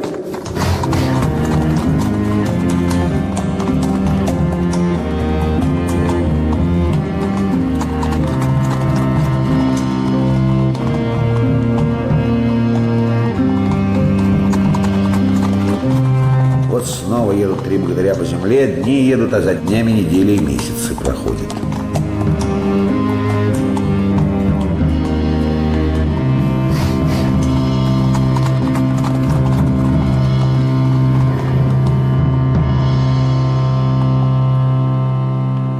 Проголодались богатыри, и тут видят, стоит на высокой горе деревенька в 3 дома под одной крышей. Юман-батор с Ту-батором обрадовались, хотят туда скорее скакать, надеются найти там еду. А Шьербатор их удерживает. «Не торопитесь-ка, братья, пойду я разведаю сначала, что там, а вы пока отдохните, коней своих попасите здесь». Послушались Тубатор и Юман-Батор, и поехал Шьер-Батор вперед на белом своем коне. Подъехал он к одному из 3 домов под одной крышей и заглянул в окно. А там на медном стуле сидит красавица со змеиным хвостом. На лбу у нее звезда и в ушах по звезде. Укачивает она ребенка в зыбке и напевает: «Едут 3 брата великана, едут убийцы твоего отца, едут голодные и усталые.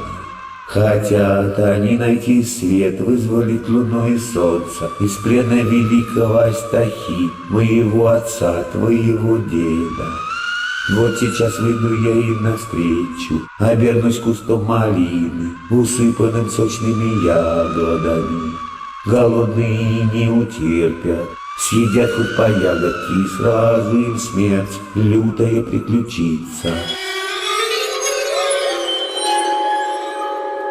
А если кто меня сейчас слышит, да другому расскажет, станет он тогда каменной глыбой».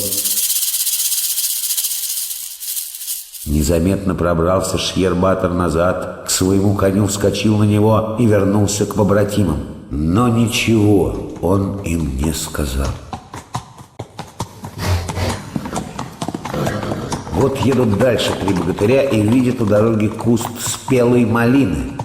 Кинулись было к ней Юман-Батор и Тубатор, но опередил их старший брат.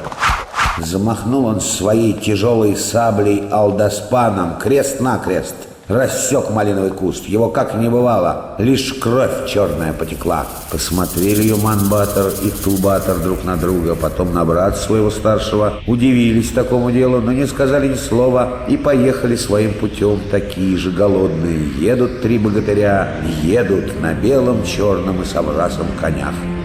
Идут дни за днями, недели за неделями проходят. Вот выехали они в широкую степь и увидали впереди белую реку. А с берега на берег перекинут золотой мост, а невдалеке дом стоит, весь серебряный.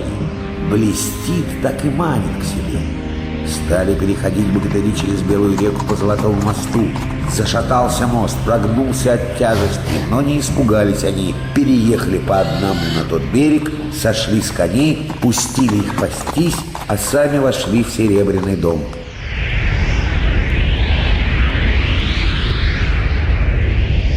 На потолке и стенах звезды белые горят, только солнца и луны нет среди них.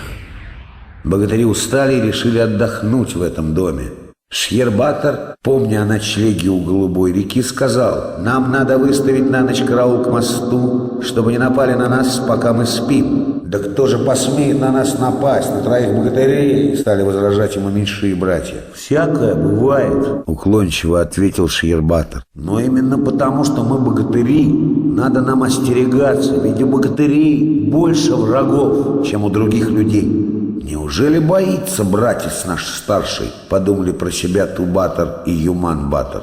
Но вслух ничего не сказали, не хотели обижать брата. Кинули они втроем жребий, выпало идти в караул Юман-Батору. Взял он свой чукмар и пошел на мост.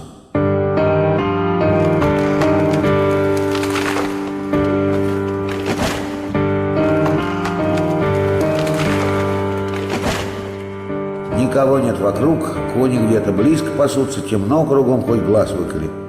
Долго ходил Юман-Батор по мосту, дубиной своей постукивал, но потом сморило его.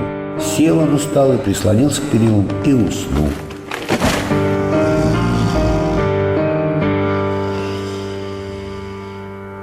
Братья его в доме спят, кони в высокой траве бродят, а сам Юман-Батор на мосту храпит.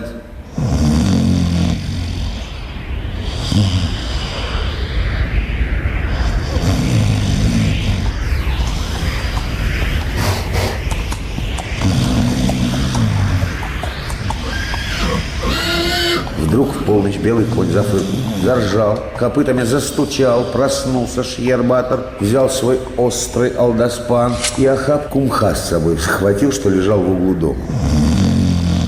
Видит он, спит, храпит на мосту Юман-Батор. Тогда набил он мхом уши и ноздри спящему побратиму, а сам на караул встал.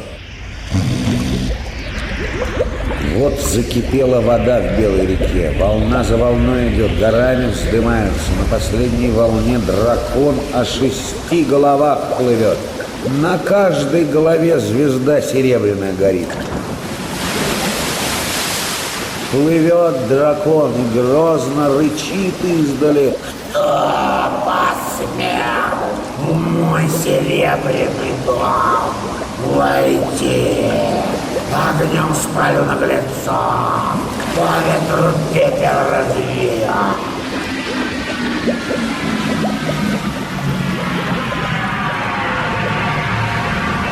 Снова побежал Шьербатор по степи. По земле стал кататься, силы набираться. Вот вынесла волна шестиглавого дракона на золотой мост, а там уж его Шьербатор поджидает.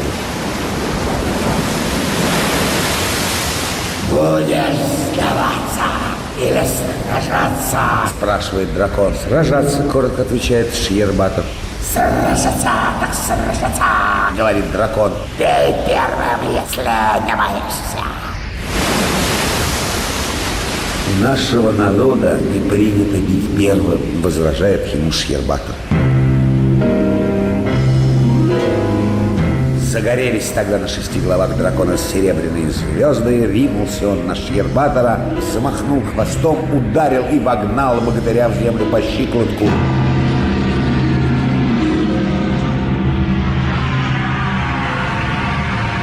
Вскочил Шьербатор, взмахнул своей тяжелой саблей и отсек дракону одну голову. Потекла кровь ручьем по степи широкой.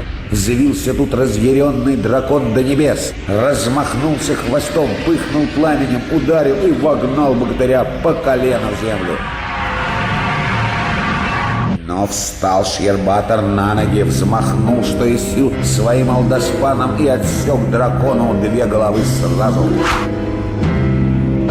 Потекла кровь, словно вода, небывалой рекой по степи, залила всю низину. Еще сильнее разъярился дракон, взвился выше всех небес, размахнулся хвостом, дохнул огнем молнии, ударил и вогнал Шьербатора по пояс в землю.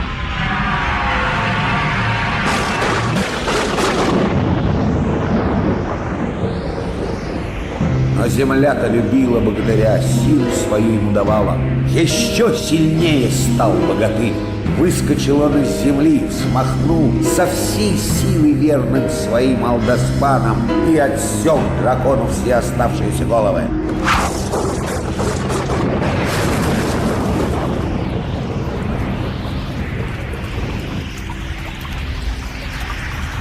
Потекла кровь морем, океаном, до сих пор невиданным, залила всю Белую реку.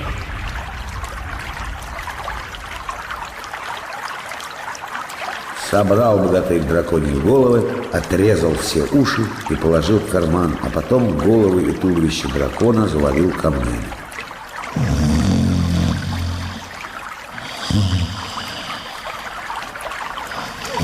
А Юман-Батор так крепко спал на мосту, что и шум битвы его не разбудил. Вернулся Шьербатор в дом, а там Тубатор спит, не шелохнется.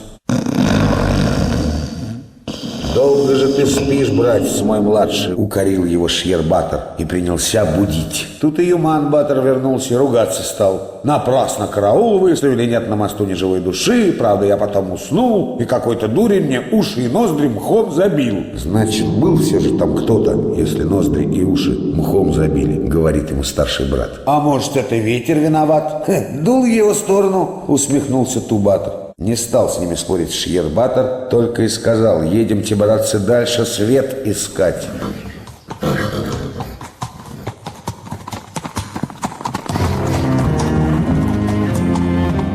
И снова тронулись 3 богатыря в путь. Едут они на белом, черном и собрасных конях, мимо высоких гор, мимо лесов дремучих по широкой степи. Дни идут за днями, недели за неделями, месяцы и годы время насчитывают.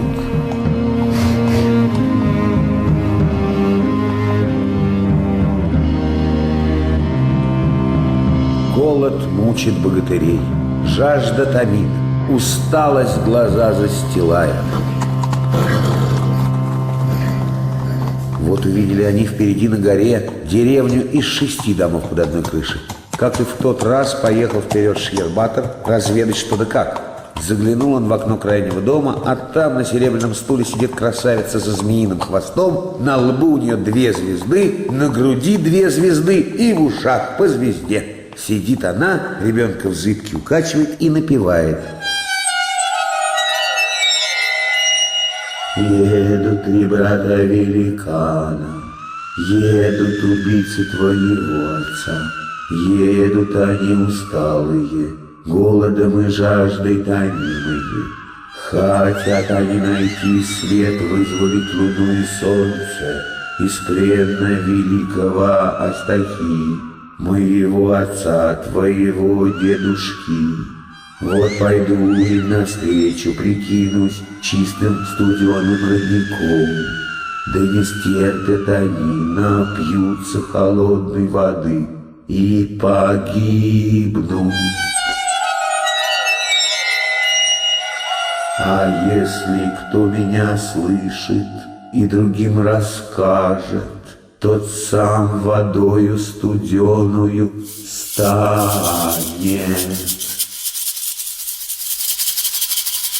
Незамеченным вернулся Шьербатор к своим и ничего им не сказал. Только двинулись они дальше, как увидели у дороги родник с чистой, как слезы, водой. Бросились было Юман-Батор и Ту-Батор к роднику, но и тут опередил их Шьербатор. Подлетел он на своем белом коне к роднику и рассек его саблей вдоль и поперек. Родника как не бывало, только кровь черная по земле побежала ручьем.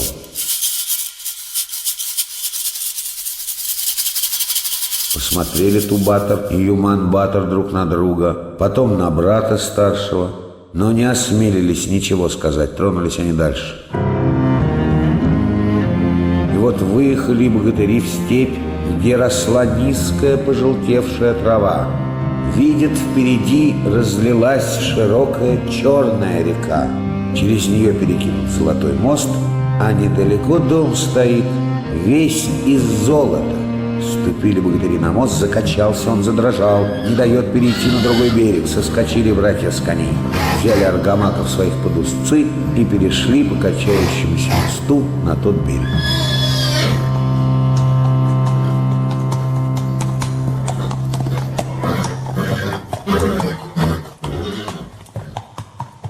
Пустили коней пастись, а сами в золотой дом вошли. Внутри дом, как и снаружи, невиданной красоты. Золотые звезды на потолке и стенах горят. Только солнца и луны нет среди них. Устали богатыри, спать хотят ложиться, но Шьербатор опять говорит братьям, что надо мост стеречь, по жребию кому-то на караул встать. Не стали с ним спорить богатыри, хотя и не верили, что кто-то на них сонных может напасть. Кинули жребий, и на этот раз выпала доля идти на караул Ту-Батору могучим. Взял Ту-Батор свое оружие, глыбу каменную, и пошел на мост караул держать.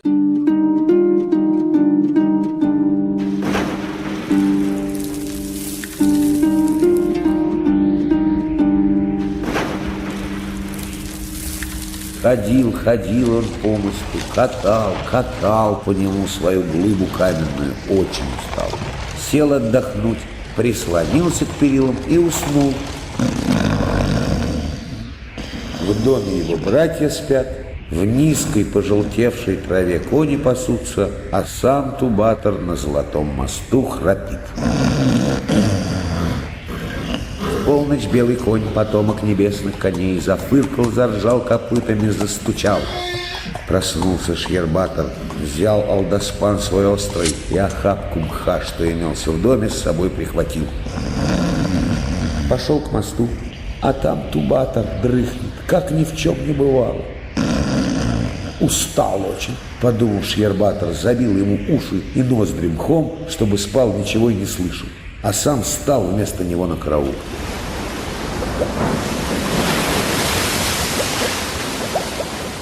Тут закипела вдруг вода в черной реке. Волна за волной пошла, горами вздымаются. На последней волне дракон плывет девятиглавый. На каждой главе по золотой звезде сверкает, сам издали грозно рычит.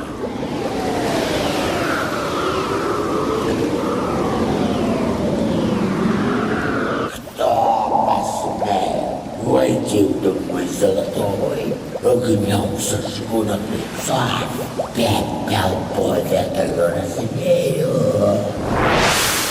Видит Шьербатор быть здесь битве невиданной. Надо силы набраться. Стал он по степи бегать, по земле кататься, пока не почувствовал в себе силу небывалую.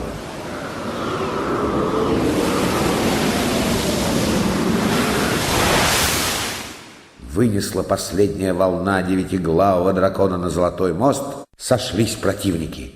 Будешь сдаваться или сражаться? Сражаться! Сражаться, так сражаться. Начинай битву. У нашего народа не принято бить первым. Тогда терпи. Кричит дракон. Ринулся он на богатыря, размахнулся хвостом, пыхнул пламенем и так ударил, что в землю вогнал его сразу же по колено.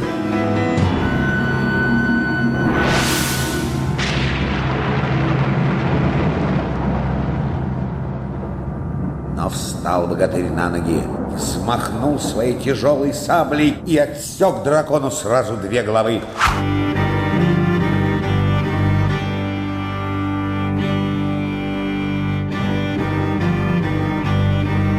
Потекла кровь, словно вода, ручьем по степи. Разъярился дракон, взвился до небес, размахнулся своим могучим хвостом, разразился огнем молний, ударил и вогнал богатыря по пояс в землю.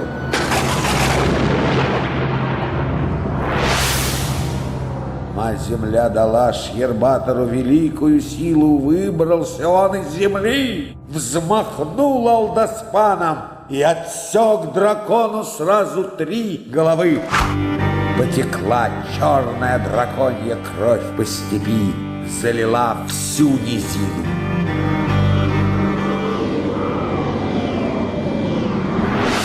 Поднялся тут дракон выше всех небес, размахнулся хвостом, ударил богатыря, опалил его огнем пожаром и вбил в землю по шее.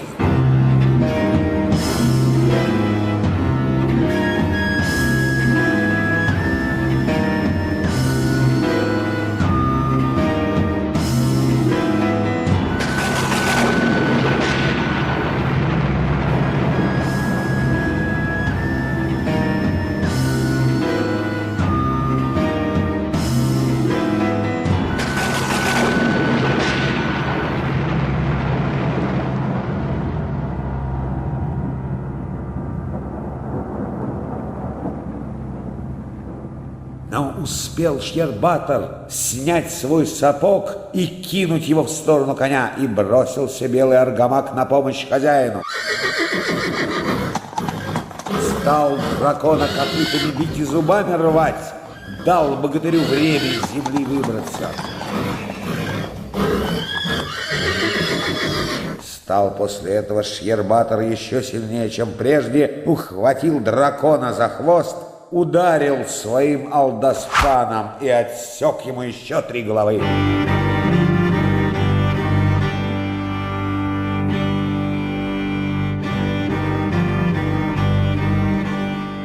Взмолился тут дракон и говорит богатырю-великану: Не губи меня, оставь мне последнюю голову, а с нею жизнь. В награду за это я помогу тебе победить нашего царя, великого Астаху. не нужна мне помощь врага, ответил богатырь и взмахнул своей тяжелой саблей. Я знаю много тайн. Взмолился опять дракон. Например, у тебя в кармане уши моих меньших братьев. Как только ты вынешь их из кармана, сам великий Астаха нападет на тебя. Оставь мне жизнь, и я помогу тебе. Не нужна мне помощь предателя, сказал ему Шьербатор и, взмахнув Алдоспаном, отсек дракону последнюю голову. Смрадом наполнилась тогда вся земля. Шьербатор собрал драконовы головы, отрезал уши, положил в карман, а потом головы и туловища завалил камнями. Тубатор так и не проснулся. Вернулся Шьербатор в дом, а там Юман-батор спит и не шелохнется. «Долго же ты спишь, братец мой средний?» — укорил его Шьербатор. Тут и Тубатор вернулся с караула и начал ругаться. «Да не было там ни одной живой души. Правда, я к утру заснул, и какой-то дурень забил мне уши и ноздри мхом. Хотел я его проучить, а его и след простыл». Подумав, добавил. Думал сначала, что это ветер дул в мою сторону, и мхом забил мне уши и ноздри. Но ветра всю ночь не было. «Едемте, братцы, дальше», — говорит им Шьербатор. «Чувствую, приближаемся мы к царству великого и страшного Астахи, и ждут нас жестокие битвы». И тронулись в путь 3 богатыря.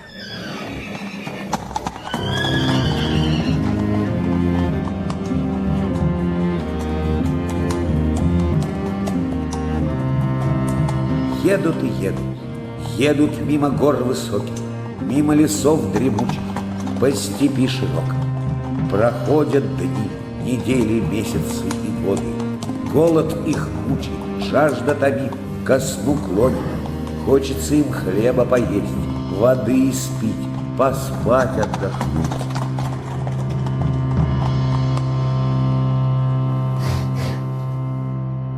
Вот видят они впереди гору, а на горе деревня из 9 домов под одной крышей. Поехал туда Шьербатор на разведку, подъехал к крайнему дому, заглянул в окно и видит, на золотом стуле красавица со змеиным хвостом сидит. На лбу у нее 3 звезды, на груди, в ушах и на запястьях звезды. Сидит, ребенка в зыбке укачивает и напевает.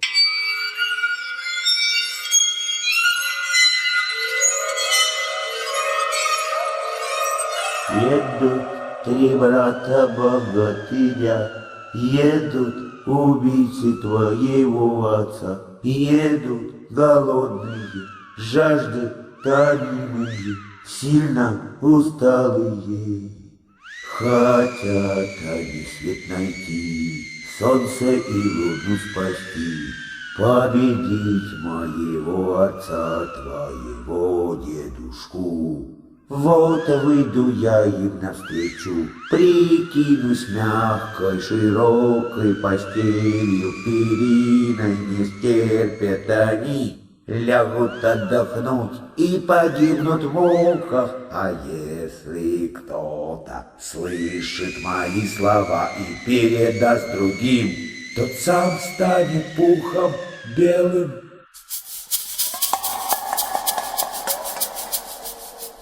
Тихонечко отошел Шьербатор, вернулся к своим и ни слова не сказал им о том, что слышал. «Устали мы, — говорят ему младшие братья. — Здесь отдохнуть негде, поехали дальше, — отвечает Шьербатор. «Вон виднеется деревня из 9 домов, поедем туда, — говорят ему младшие братья. Деревня из 9 домов, но под одной крышей. Туда мы не должны заезжать. Поторопимся, братцы мои названные». Поехали они дальше.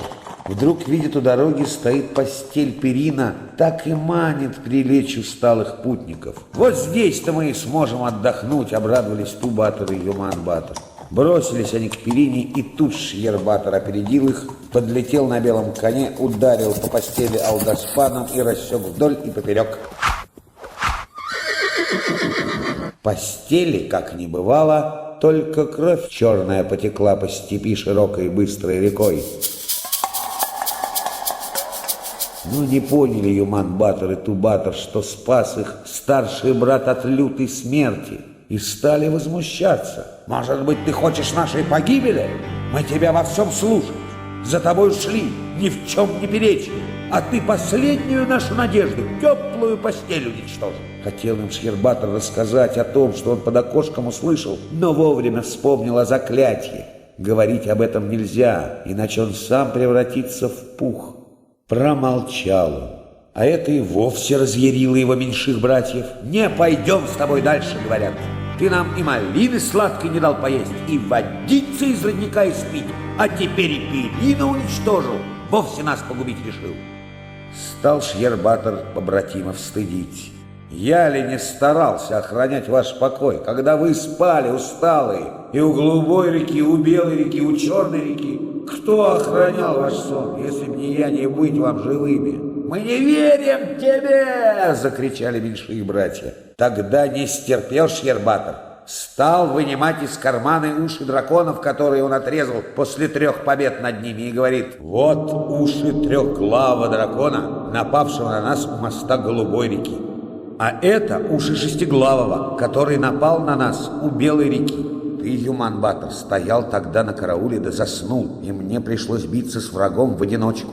А вот это уши девятиглавого дракона, который напал на нас у Черной реки. Когда ты, Ту-Батор, заснул на карауле, тогда я тоже один сражался, и только мой верный белый конь мне помог».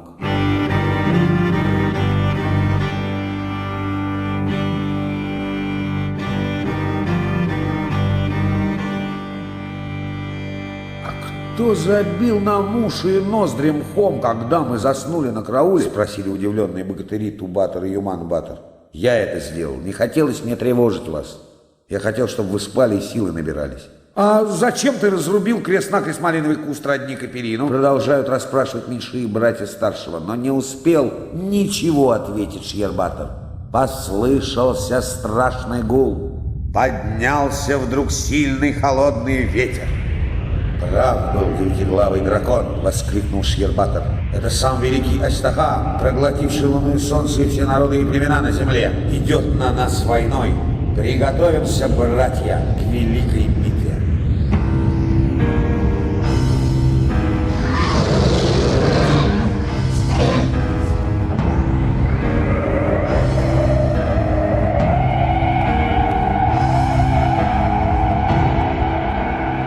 Застигнуты были 3 богатыря врасплох. Не успел, как прежде, Шхербатор побегать по степи, покататься по земле, набраться силы. Бурей налетел на братьев великий Астаха, гигантский дракон о 12 головах. Каждая голова его была величиной с дом, а одна самая страшная величиной с целый дворец. Астаха настиг богатырей и свернулся вокруг них кольцом, как ограды, окружил их всех.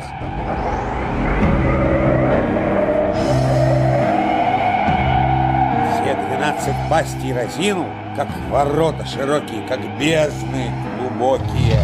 Строгнул белый конь, заржал, вытащил Шхербатор свою тяжелую саблю из ножен и бросился на великого дракона. И Ту-Батор с Юман-Батором пустили в ход свое оружие, стали биться с Астахой. Юман-Батор бьет головы дракона своей огромной дубиной. Ту-Батор бьет дракона своей каменной глыбой. Но не могут богатыри одолеть царя драконов.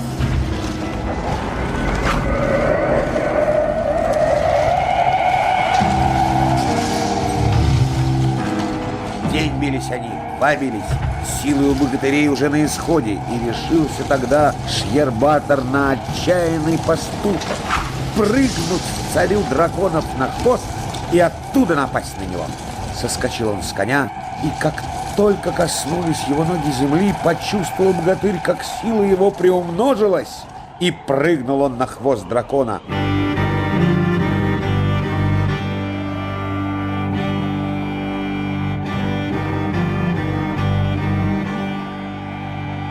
Когда только оторвался от земли, сила которую дала ему мать-земля, пропала.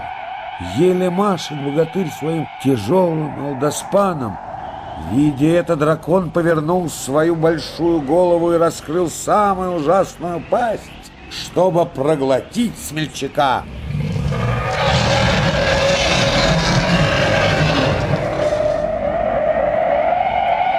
Но пришел на помощь Тубатор.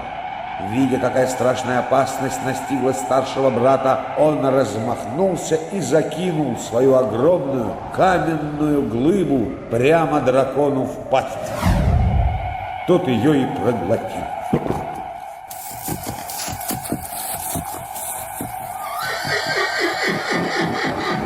А тем временем подлетел к Шьербатору его верный белый конь, вскочил на него богатырь и ушел от опасности.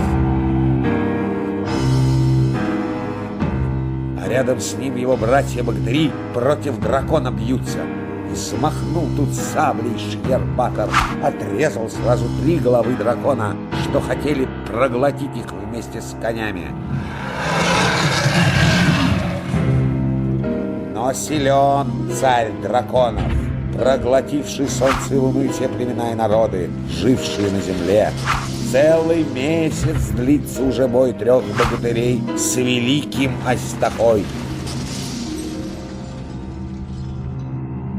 Наконец, осталась у царя драконов только 1 глава, зато самая страшная, та, что величиной с целый дворец.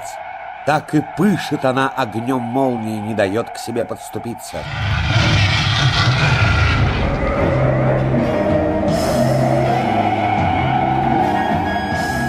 Целый месяц уже богатыри со своими конями окружены туловищем Астахи, словно гигантской стеной. Устали они, устали их кони, богатыри привыкли обходиться без пищи, а кони нет. Попастись им надо среди травы, сил набраться. Земля, огороженная туловищем Астахи, вся разворочена, ни травинки на ней нет. «Перепрыгнем через туловище дракона в широкую степь», — говорит братьям Шьербатор. «Дадим нашим коням поесть волю свежей травы и опять нападем на Астаху». Прыгнул первым черный конь Юман-Батора и вместе со всадником провалился в драконью пасть.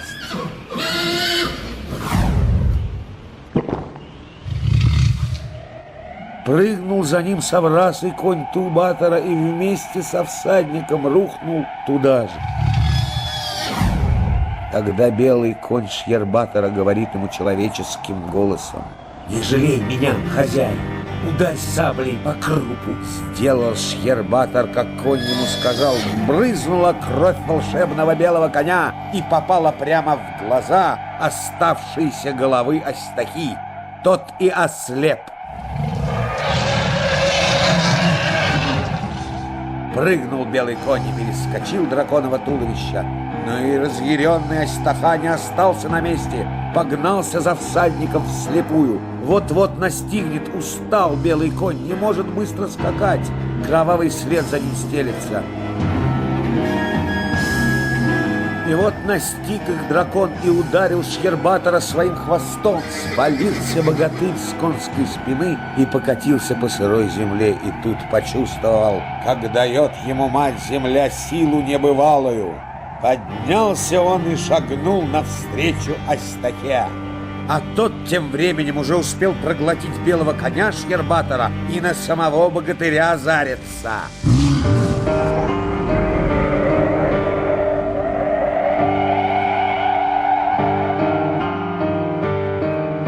Но взмахнул Шьербатор своей тяжелой саблей. Покатилась последняя голова страшного Астахи, рухнуло его туловище на землю.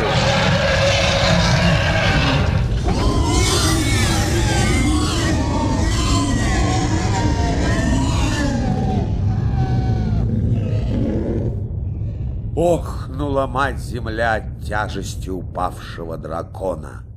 Раз! Отрубил одну часть туловища Астахи богатырь. Покатилось солнце по земле и поднялось на небо. Стало оно двигаться с востока на запад, излучая яркий свет и живительное тепло. Раз! Отрубил еще одну часть туловища Астахи богатырь Шьербатор. целый народ из драконьего живота на землю высыпал. С каждым взмахом сабли богатырской выходит наружу целый народ. Наконец вышли из чрева Астахи Юман-батор и Ту-батор со своими конями, Черным и Саврасом. Вышли и сказали: «О, как долго мы спали!» Посмотрели вокруг и удивляются, как светло и тепло на земле стало. Шьер-батор и говорит им: «Это солнце вернулось на небо. Оно освещает нас и дает тепло». А сам все рубит и рубит туловище Астахи на куски. Вот, наконец, выскочил его верный товарищ, белый конь, увидел хозяина и радостно заржал. Все племена и народы, вызволенные из черной утробы Астахи, стали благодарить Шьер-батора, своего избавителя. А солнце тем временем склонилось к западу. Ударил в последний раз Шьер-батор своей тяжелой саблей по туловищу Астахи, и выкатилась из него луна, и поднялась вверх. Она поплыла вслед за солнцем, помогая освещать ему небо и землю. Так Шьер-батор вызволил народы и племена из утробы великого и страшного Астахи, освободил солнце и луну и возвратил людям свет.